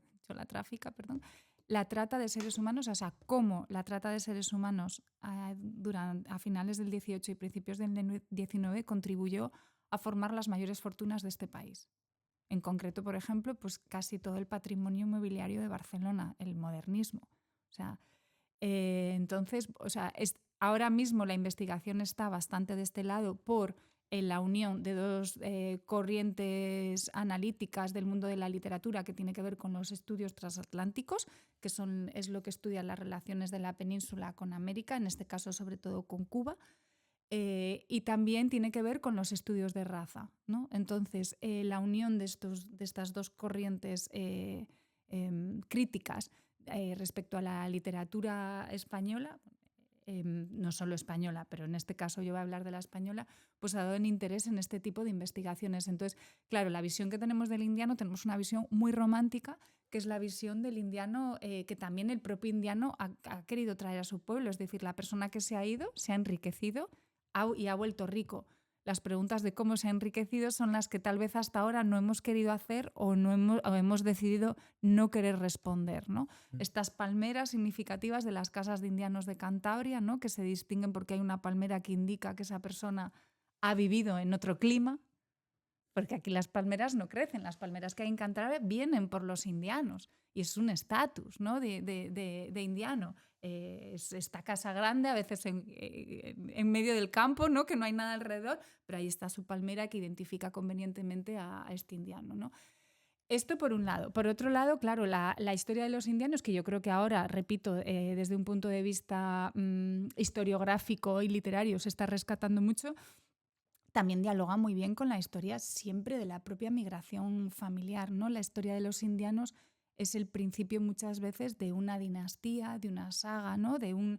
Y ahí llega hasta hoy, ¿no? Y es una historia de una migración muy diferente a o sea, a lo que la palabra migración a secas nos sugiere hoy en día, ¿no? Las imágenes que acuden a nuestra cabeza, migración, no nos viene un indiano con gorro y palmera y que ese sea el abuelo Manolito. No, no es en lo que pensamos, pero es que el abuelo Manolito se las tuvo que apañar también a saber cómo, Claro. ¿no?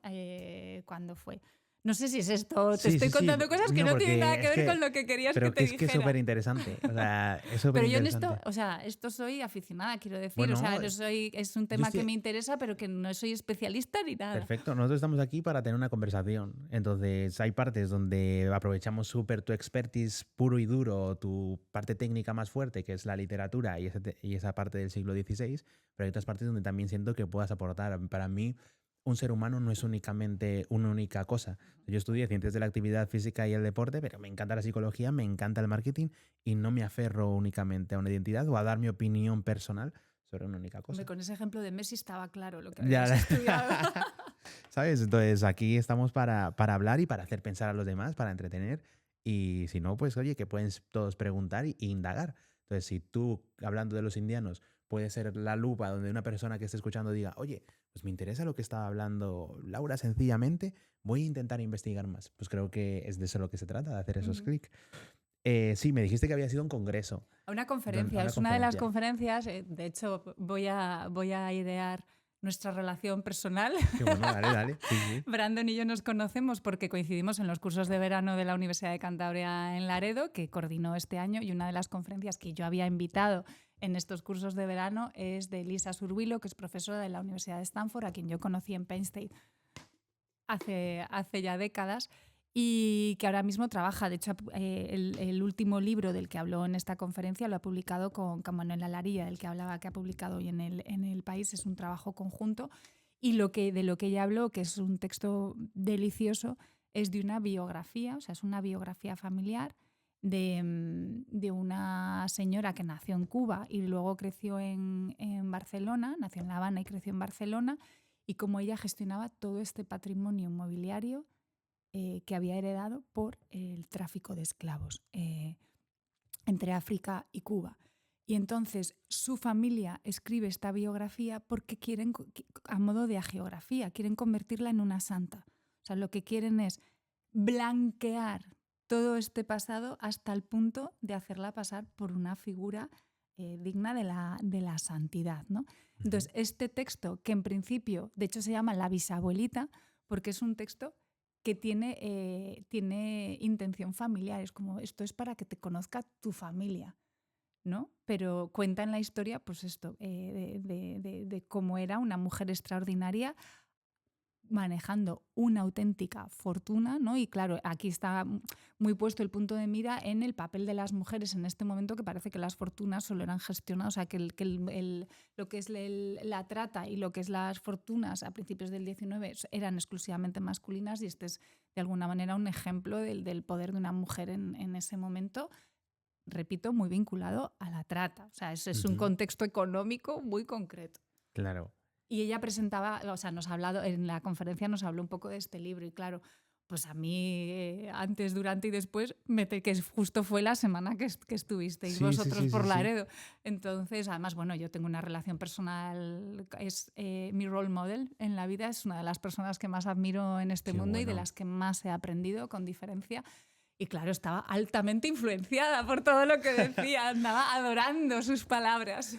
Yo siempre digo que en España hacemos pocas películas de los logros que hemos tenido en general, ¿no? Que los americanos siempre que van a la luna hacen 30 películas de la luna. Nosotros, los últimos de Filipinas, solo le hemos hecho una y gracias.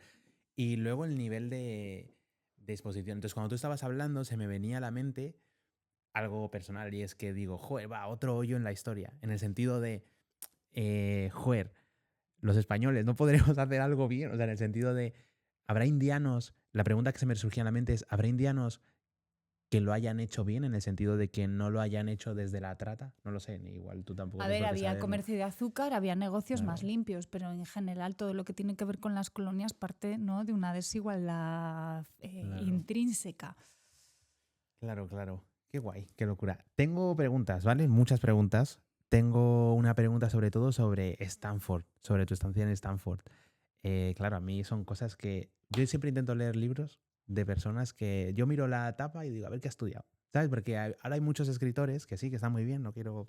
Pero veo que hay poca dureza técnica. O sea, a mí algo que... Hay herramientas técnicas duras, lo llamo yo, ¿no? Tú tienes que tener una parte técnica muy dura. Tú puedes ser un muy buen orador, tú puedes hablar muy bien, pero tienes que tener una expertise y un conocimiento profundo sobre un tema, por lo menos, donde tú estés aportando un valor, lo que sea, o sobre 2 o sobre 3, pero en profundidad. Y eso siempre se nota en la conversación. Oye, tú, por ejemplo, cuando te hablo de literatura, me has dado recursos, me has dado cosas que yo no podría sentarme en un bar a hablar con cualquier otra persona porque no me lo sabría dar. Por ejemplo, una agnóresis, un vocabulario concreto. Esas personas, esos profesionales, esos expertos utilizan palabras, vocablos concretos, los que tienes que preguntar porque no los entiendes. Entonces, pues muchas veces digo, a ver dónde ha estudiado este autor, era lo que iba.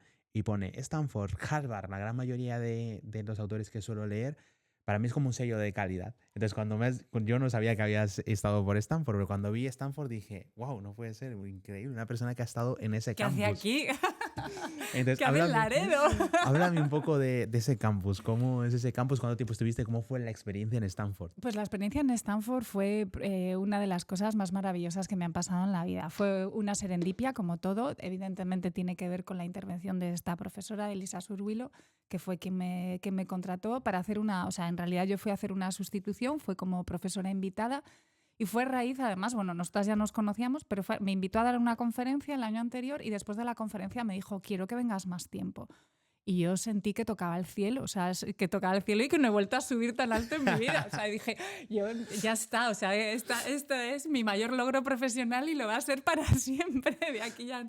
¿No? O sea, después de escuchar una conferencia mía en Stanford, quiere que me quede aquí a dar 2 o 3 cursos durante unos meses y que venga aquí con el alumnado de Stanford a contar mis películas del siglo XVI, que es en realidad lo que conté era, bueno, el curso que di al final tenía que ver con el matrimonio y el teatro a lo largo de los siglos, o sea, acaba en el 20, no en el 21.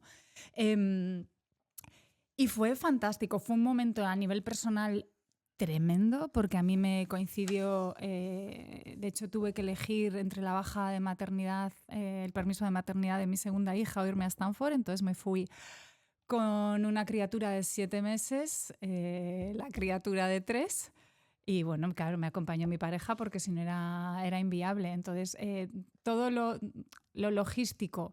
Stanford es un lugar maravilloso, extremadamente caro, con lo cual ir 4 todo era un reto, cualquier paso que dábamos era un reto, pero nos lo planteamos en todo momento como una experiencia vital. O sea, no era una experiencia económica, sino que era una experiencia vital que que tenía que disponer de todos los medios que pudiéramos para que sucediera. Tuvimos mucha suerte en algunas cosas. Por ejemplo, una cosa fantástica fue que esto pasa en Estados Unidos, aquí no puede pasar jamás. Uno de los profesores del departamento se fue a Francia unos meses y entonces nos pudimos quedar en su casa. Pero claro, era una casa de mediados del siglo XX de Estados Unidos, gigante, con un jardín maravilloso y llena de juguetes, que para nosotros en ese momento era mucho más importante que el que tuviera libros, que tenía una biblioteca increíble también. O sea, de repente fue el paraíso, o sea, dentro de casa, no solo fuera de casa, ¿no? Entonces, luego tuve una clase con 4 alumnas y yo decía, ¡buah!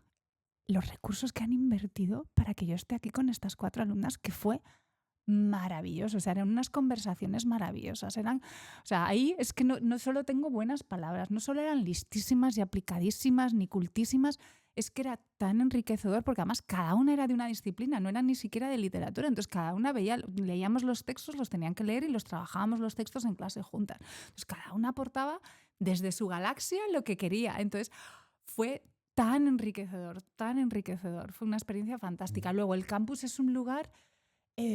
no sé, es que la palabra que me sale es perfecto, con todas las aristas que esta palabra también tiene, ¿no? Un lugar con una convivencia, una oferta cultural, no sé, es un lugar envidiable.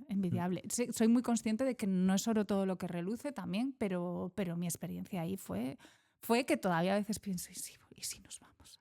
Y ya no me quieren, pero ¿y si me quisieran? A mí me parece súper interesante cómo hacen los americanos para concentrar talento en espacios.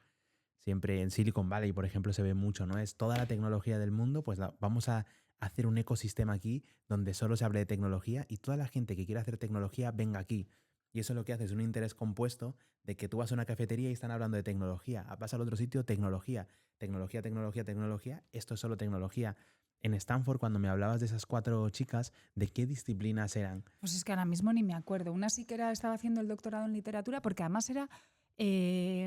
pero una igual era de medicina y la otra era de negocios. Claro. Y encima era un curso que era entre máster y grado. Entonces podían apuntarse en el último curso de grado o en el primero de máster. Sí. Que es todo una flexibilidad tan deliciosa que es que aquí nos damos de golpes contra los muros que nosotros mismos nos hemos puesto a lo largo del camino, ¿no? Sí.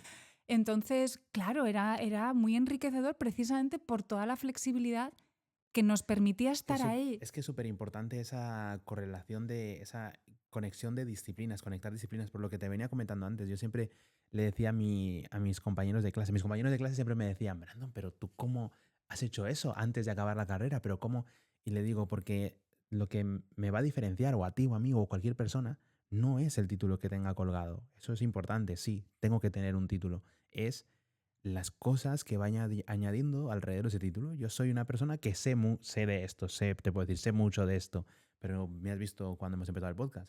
Te sé iluminar, te sé poner una cámara, te sé poner un micrófono, te sé poner esto, sé Sabes difundirlo. mucho más que yo ya. Pero bueno, a lo que me refiero es que en realidad lo que hace especial a una persona es esa flexibilidad mental, ¿vale? Esta chica negocios, pero cómo la literatura o cómo entender la literatura y el teatro de Lope de Vega, que aparentemente no tiene nada que ver con con lo suyo, sí que tiene que ver. O por ejemplo, yo siempre cuando estabas diciéndolo me lo estaba llevando a la psicología y siempre me lo llevo a lo mismo, a la forma de programar mentes, que es una cosa que a mí ahora me obsesiona. Mi obsesión ahora es cómo desprogramar y programar una mente, cómo esos automatismos que hemos ido creando a lo largo de muchos años, puedo quitar ese automatismo lo más rápido posible de una persona y mío propio. Yo siempre experimento conmigo, ¿cómo puedo hacer para quitar mis automatismos y poner automatismos nuevos? Entonces, cuando tú estabas hablando, Lope de Vega, posiciones de clase, cada uno en su sitio, para mí eso para el espectador es, ok, implícitamente te están programando para decirte que no puedes moverte del lugar en el que estás o limitando tu progreso. Eso era lo que a mí se me estaba viniendo en la mente a eso. Y se me viene también en la actualidad. Cuando veo una película, cuando escucho una canción, siempre no puedo abrir la puerta a mi inconsciente a cualquier cosa.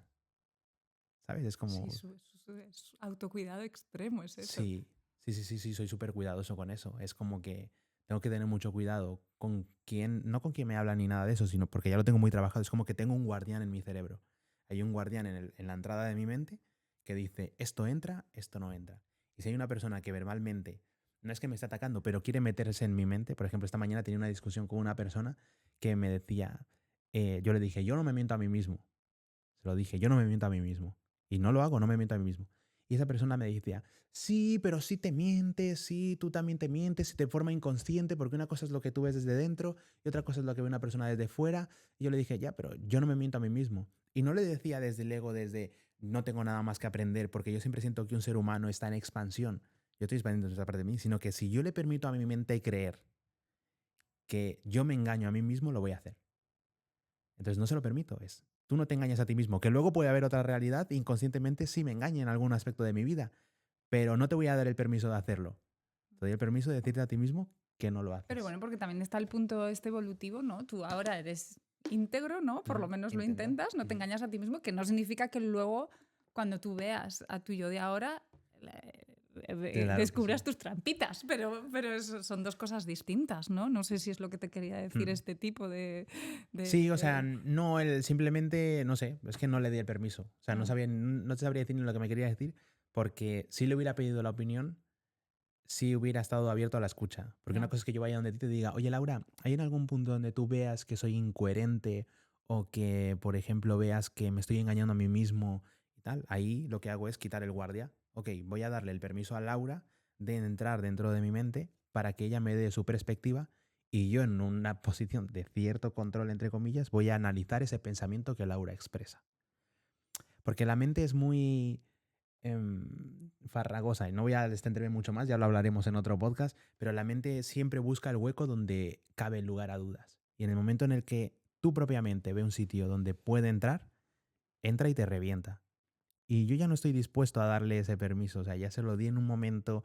Yo he pasado por muchas fases. La primera fase fue, encierro esa parte en un cuarto oscuro, la cierro con una jaula y esta parte la olvido, que esa fue la peor decisión de mi vida porque cuando hay una debilidad, esa parte sale con toda la fuerza que no le has dado. Y ahora simplemente es cómo nos miramos frente a frente cada día y yo no te meto en una jaula, pero sí te tengo a raya. Te dejo que camines conmigo, pero te digo dónde tienes que caminar. Y te dejo disfrutar de la vida y te dejo ver la vida, pero te voy a decir cómo hacerlo y desde dónde hacerlo. Porque todos tenemos esa dualidad dentro. No sé si a ti también te pasa. Sí. Pero bueno, yo sí que yo soy una persona muy conciliadora. Tengo mi punto combativo, pero lo soy sobre todo conmigo misma. Es decir, conozco mis debilidades, conozco mis imperfecciones, las conozco muy bien. Qué bueno. Y no te voy a decir que las abrazo, pero sí que convivo con ellas. Entonces, mi mente, por ejemplo, yo he decidido que sea mi amiga. Es decir, no tengo esta perspectiva tan restrictiva de mi mente, sino que, por ejemplo, es una de las razones egoístas por las que hago investigación. Porque yo tengo una mente que para mí a veces excesivamente poderosa, yo soy una persona muy racional, yo siempre estoy cavilando, siempre estoy planificando, entonces yo esto lo tengo que canalizar de una manera que sea positiva para mí y para mi entorno, porque si no, esto puede ser absolutamente destructivo para mí y para los demás. Entonces, esto vamos a ponerlo por aquí y luego así, o sea, se alimenta de alguna manera la bestia.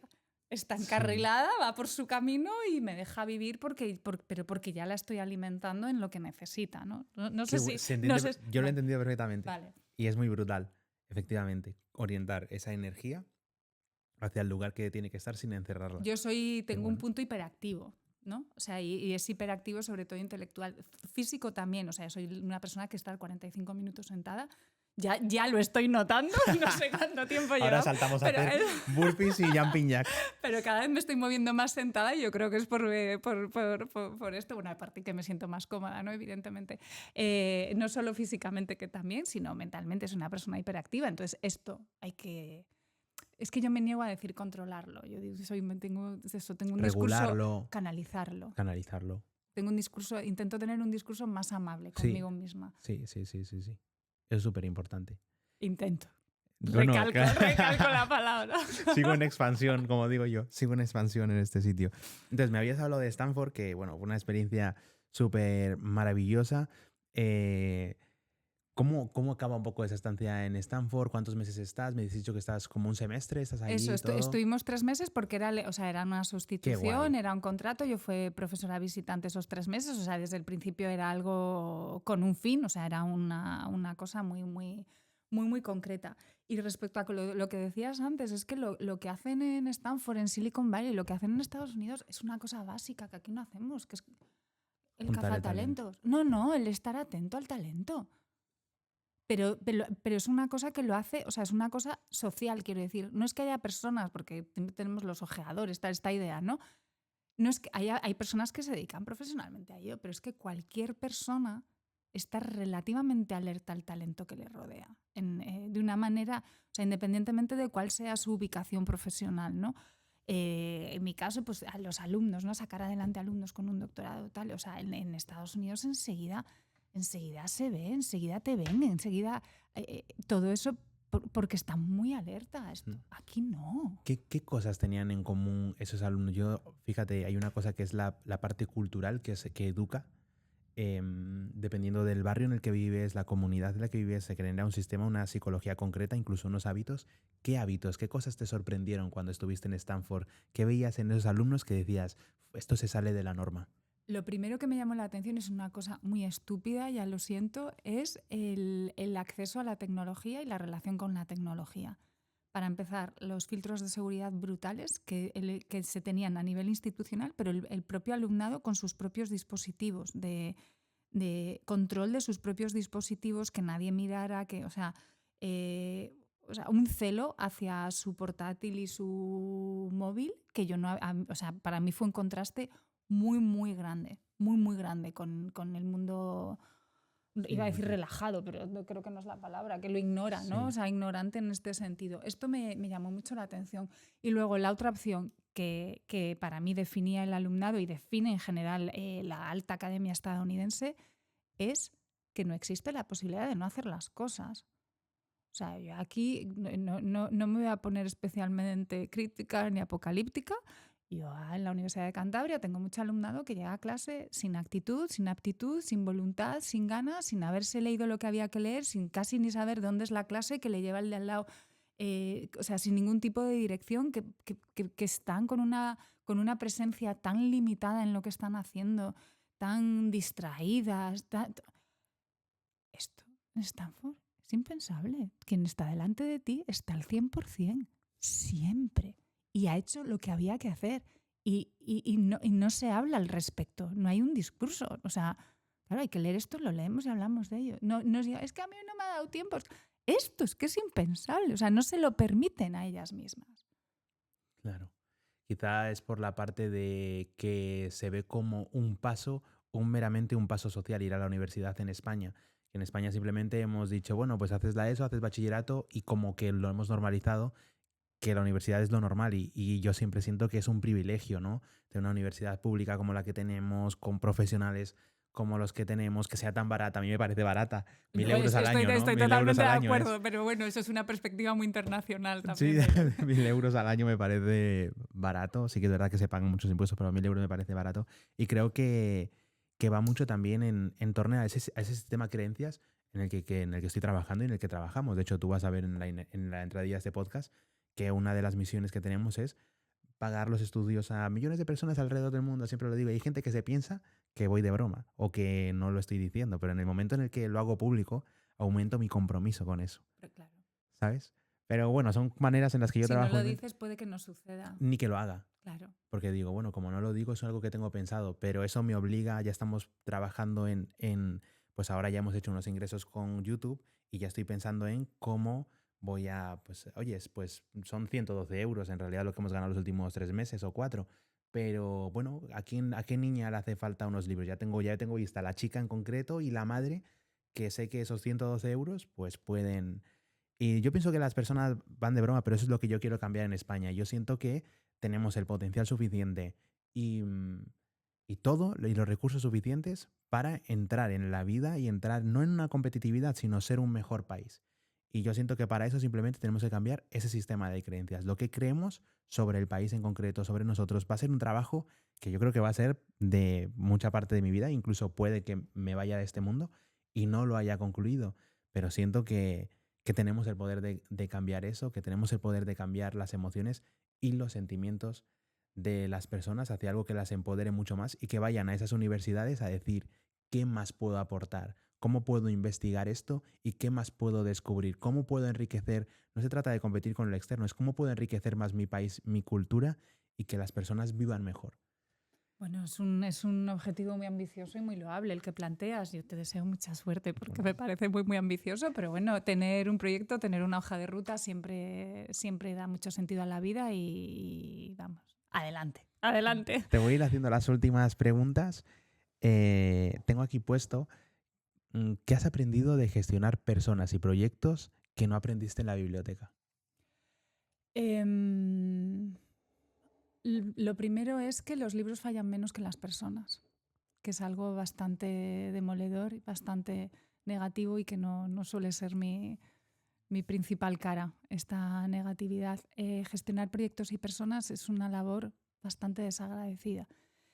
Em, la cara buena, cuando estamos en la biblioteca, nos podemos no encontrar nada, pero cuando encontramos algo, normalmente encontramos algo que nos gusta o no encontramos nada. Cuando estamos con personas, encontramos muchas cosas que no nos gustan, ¿no? Entonces, eso es complicado.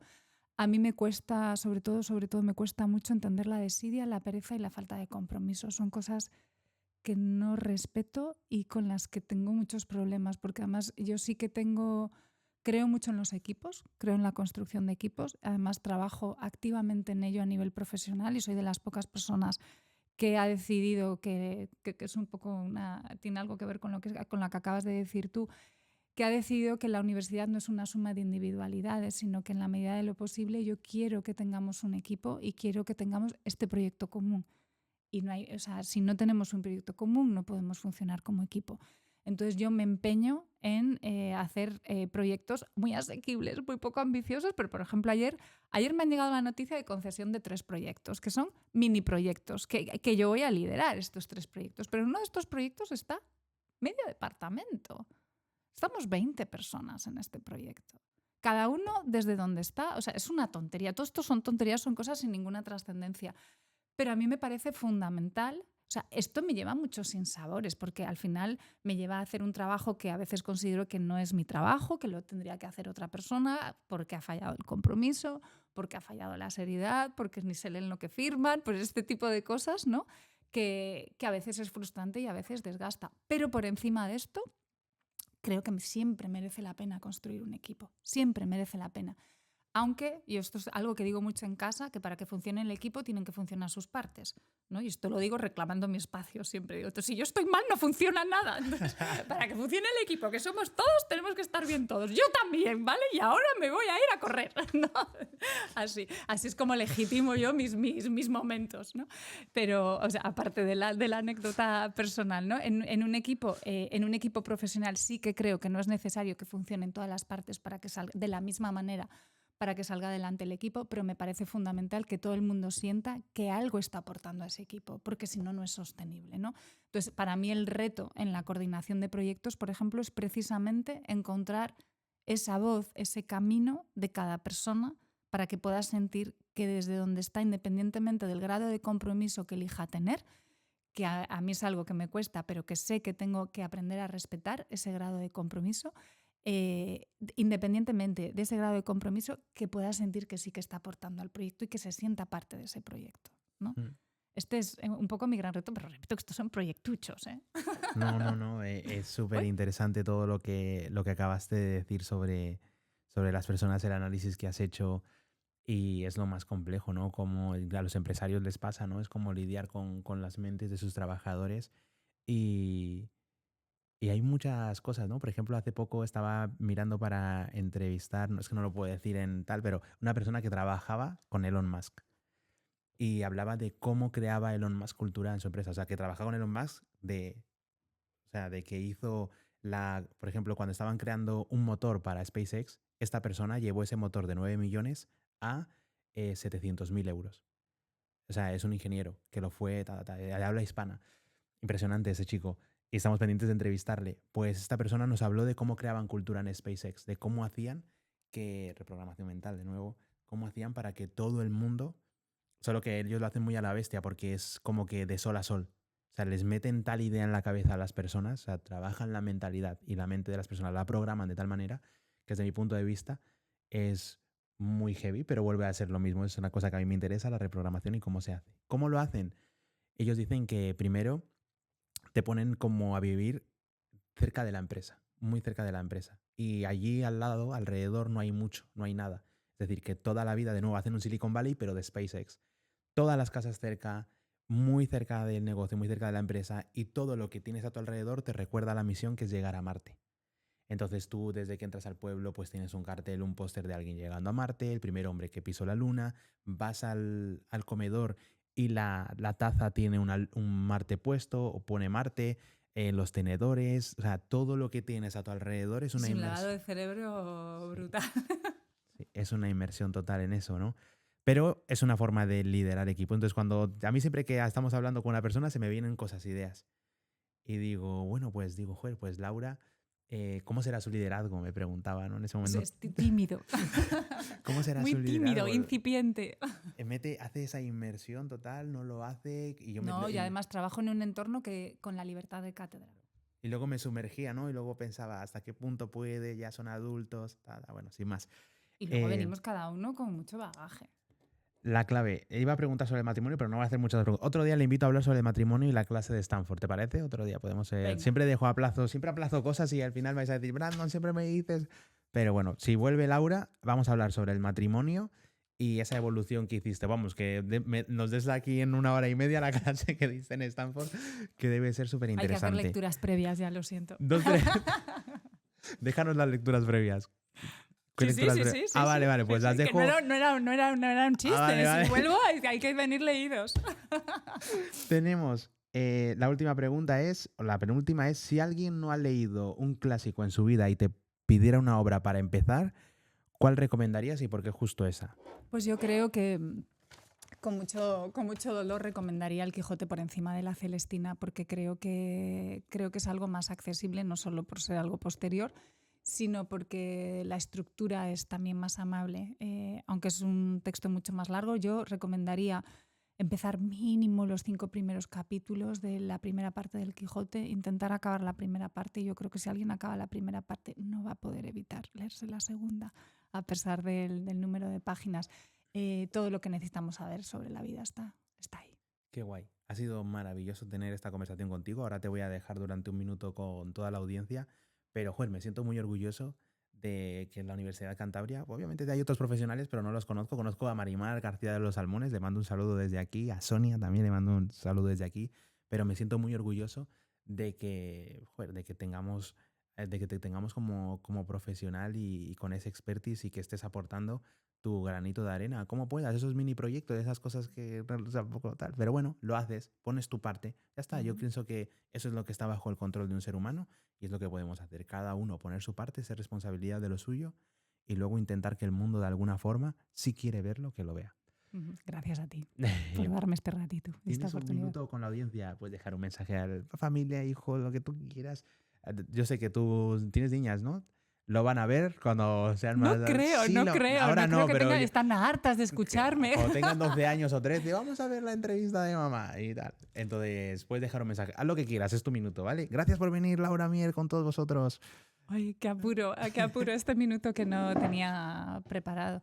Bueno, creo que en este minuto solo quiero expresar el agradecimiento no solo más institucional, más protocolario a Brandon, sino un poco más profundo, porque creo que este podcast, su manera de pensarlo y lo que él me ha transmitido y lo que creo que ha surgido hoy entre nosotros dos, tiene que ver con un deseo de conectar, de comunicarnos y de ver cómo podemos trascender de alguna manera a nuestro entorno más inmediato y ver cómo podemos enriquecernos unas personas con otras y cómo podemos construir tal vez vínculos de una manera para nada premeditada, para nada prevista, pero no por eso menos enriquecedora. He dicho varias veces a lo largo de la entrevista la palabra serendipia. Yo creo mucho en esto, pero porque creo también mucho, no en la serendipia, yo no creo en las cosas que te llegan del aire, creo mucho en el trabajo. Mi padre decía que la inspiración siempre te pilla trabajando y yo es algo en lo que creo firmemente. Las cosas no llueven, las cosas las vamos consiguiendo poco a poco, pero sí que es verdad que se da una serendipia que tiene que ver con el estar alerta, el saber mirar.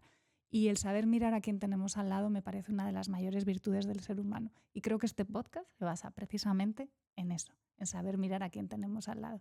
Así que gracias, Brandon. Ha sido un auténtico placer. Gracias. Muy bien, felicidades. ¡Ah! Ha sido maravilloso. Ha sido maravilloso. No, ha sido genial. Ha sido maravilloso. Ha sido maravilloso y ha sido maravillosa. Muy bien. No sé cuánto tiempo hemos estado. Ahora Yo me lo tampoco, dirá no tengo la- ni idea. No sé si te he dejado sin comer todavía más. Muy bien, 2 horas. Muy bien.